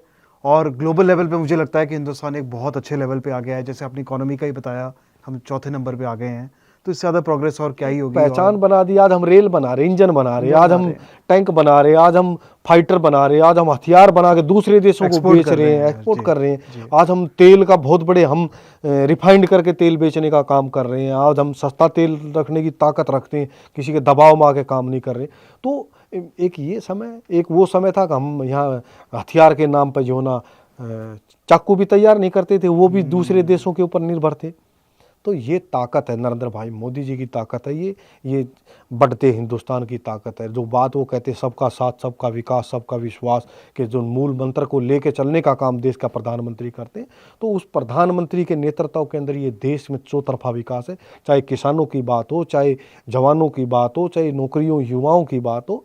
अरे अब यूक्रेन का जब युद्ध हुआ तो हमारे देश के अनेकों डॉक्टर वहाँ बच्चे फंसे हुए थे जी। एक बार कहा कि भाई या तो जो ना इतने टाइम के लिए हमले को रोक दो, हमारे लोग बचे हुए, अगर हमारे बंदे को किसी को चोट लगेगी तो मैं समझूंगा कि ये हिंदुस्तान के ऊपर हमला है। कैसे 2 देशों की लड़ाई रुकी? आप रुकवा के देखो किसी की लड़ाई, उसके बाद फिर शुरू होगी। ये बिल्कुल या तो बंद हो जाए वो उस टाइम के लिए। और भारत माता का झंडा लेके, तिरंगा झंडा लेके हमारे देश के जो युवा डॉक्टर वहाँ नारा लगाते हुए भारत माता की वहाँ से आए हैं, हमारा तो सीना चौड़ा हो जाता है। पाकिस्तान के युवाओं उन्होंने देखा जो फंसे हुए थे कि तुम्हारी कोई सूद लेने वाला नहीं है, कोई पूछने वाला नहीं है, एक ही काम कर लो, तुम भी एक तिरंगा झंडा ले लो, बसों को बांध लो और तुम भी हिंदुस्तान की जय बोल के निकले। पाकिस्तान के लोग भी वहाँ से हिंदुस्तान की जय बोलते हुए, भारत माता की जय बोलते हुए, माँ भारती की जय बोलते हुए वहाँ से निकल के आए हैं। हमारे लिए कितने बड़े गर्व की बात है। ठीक बात। तो ये हिंदुस्तान है, ये ताकत है नरेंद्र भाई मोदी की। चाहे धारा 370 हटाने की बात हो, चाहे 35A हटाने की बात हो, चाहे 3 तलाक हटाने की बात हो, जितनी भी, चाहे जो है ना कानून के अंदर अंग्रेजों का बना हुआ कानून में बदलने की बात हो, तो उन्होंने हर चीज़ को टच किया। वो ज़मीनी आदमी है, ज़मीन से उठ के जो है ना वहाँ तक पहुँचे। वो पहले ऐसे आदमी हिंदुस्तान के अंदर, जब भी उन्होंने कोई चुनाव लड़ा वो कभी चुनाव हारे नहीं है। पहली बार MLA बने, पहली बार ही मुख्यमंत्री बने, फिर लड़े, फिर मुख्यमंत्री बने, फिर मुख्यमंत्री, और पहली बार MP लड़े, प्रधानमंत्री बने सीधे।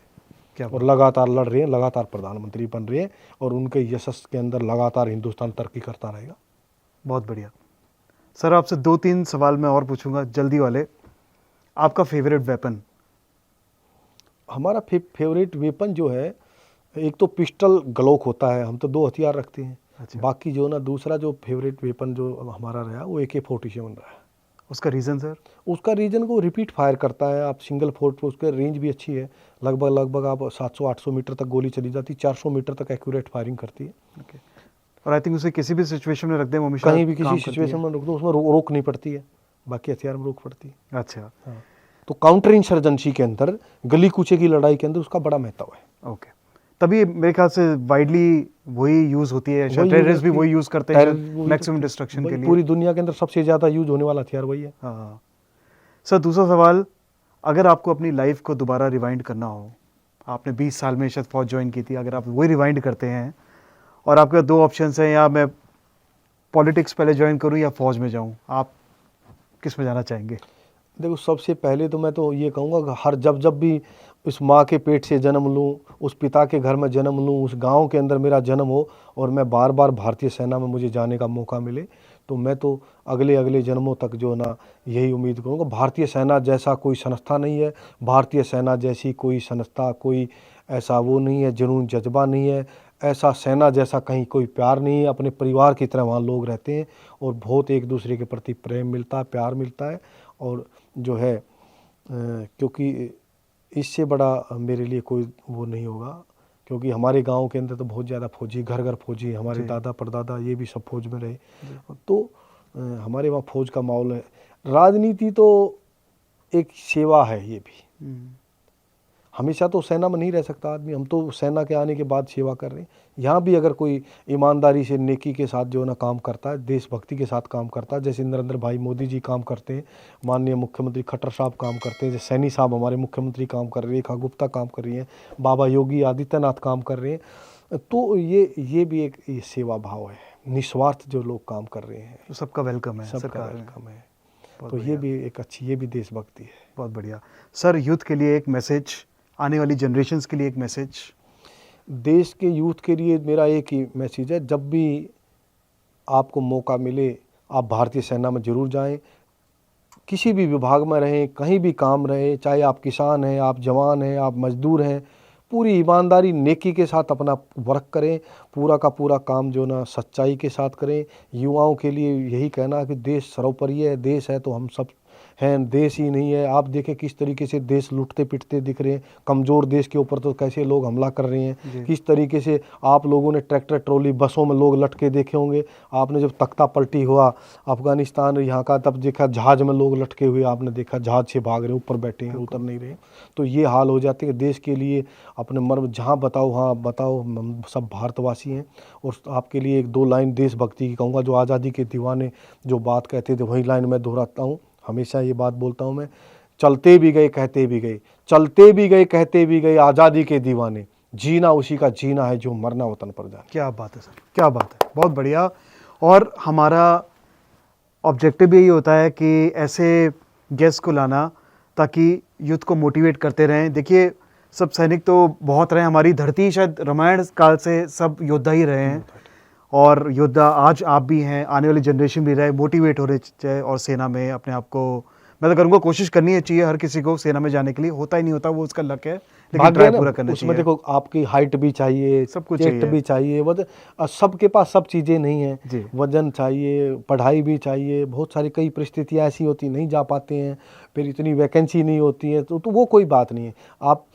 आप हमेशा अपने आप को ये सोचते रहिए, मैं सेना की लाइन में लगा हूँ और बुढ़ापे तक मुझे कभी न कभी मौका सेना के लिए काम करने मिलेगा।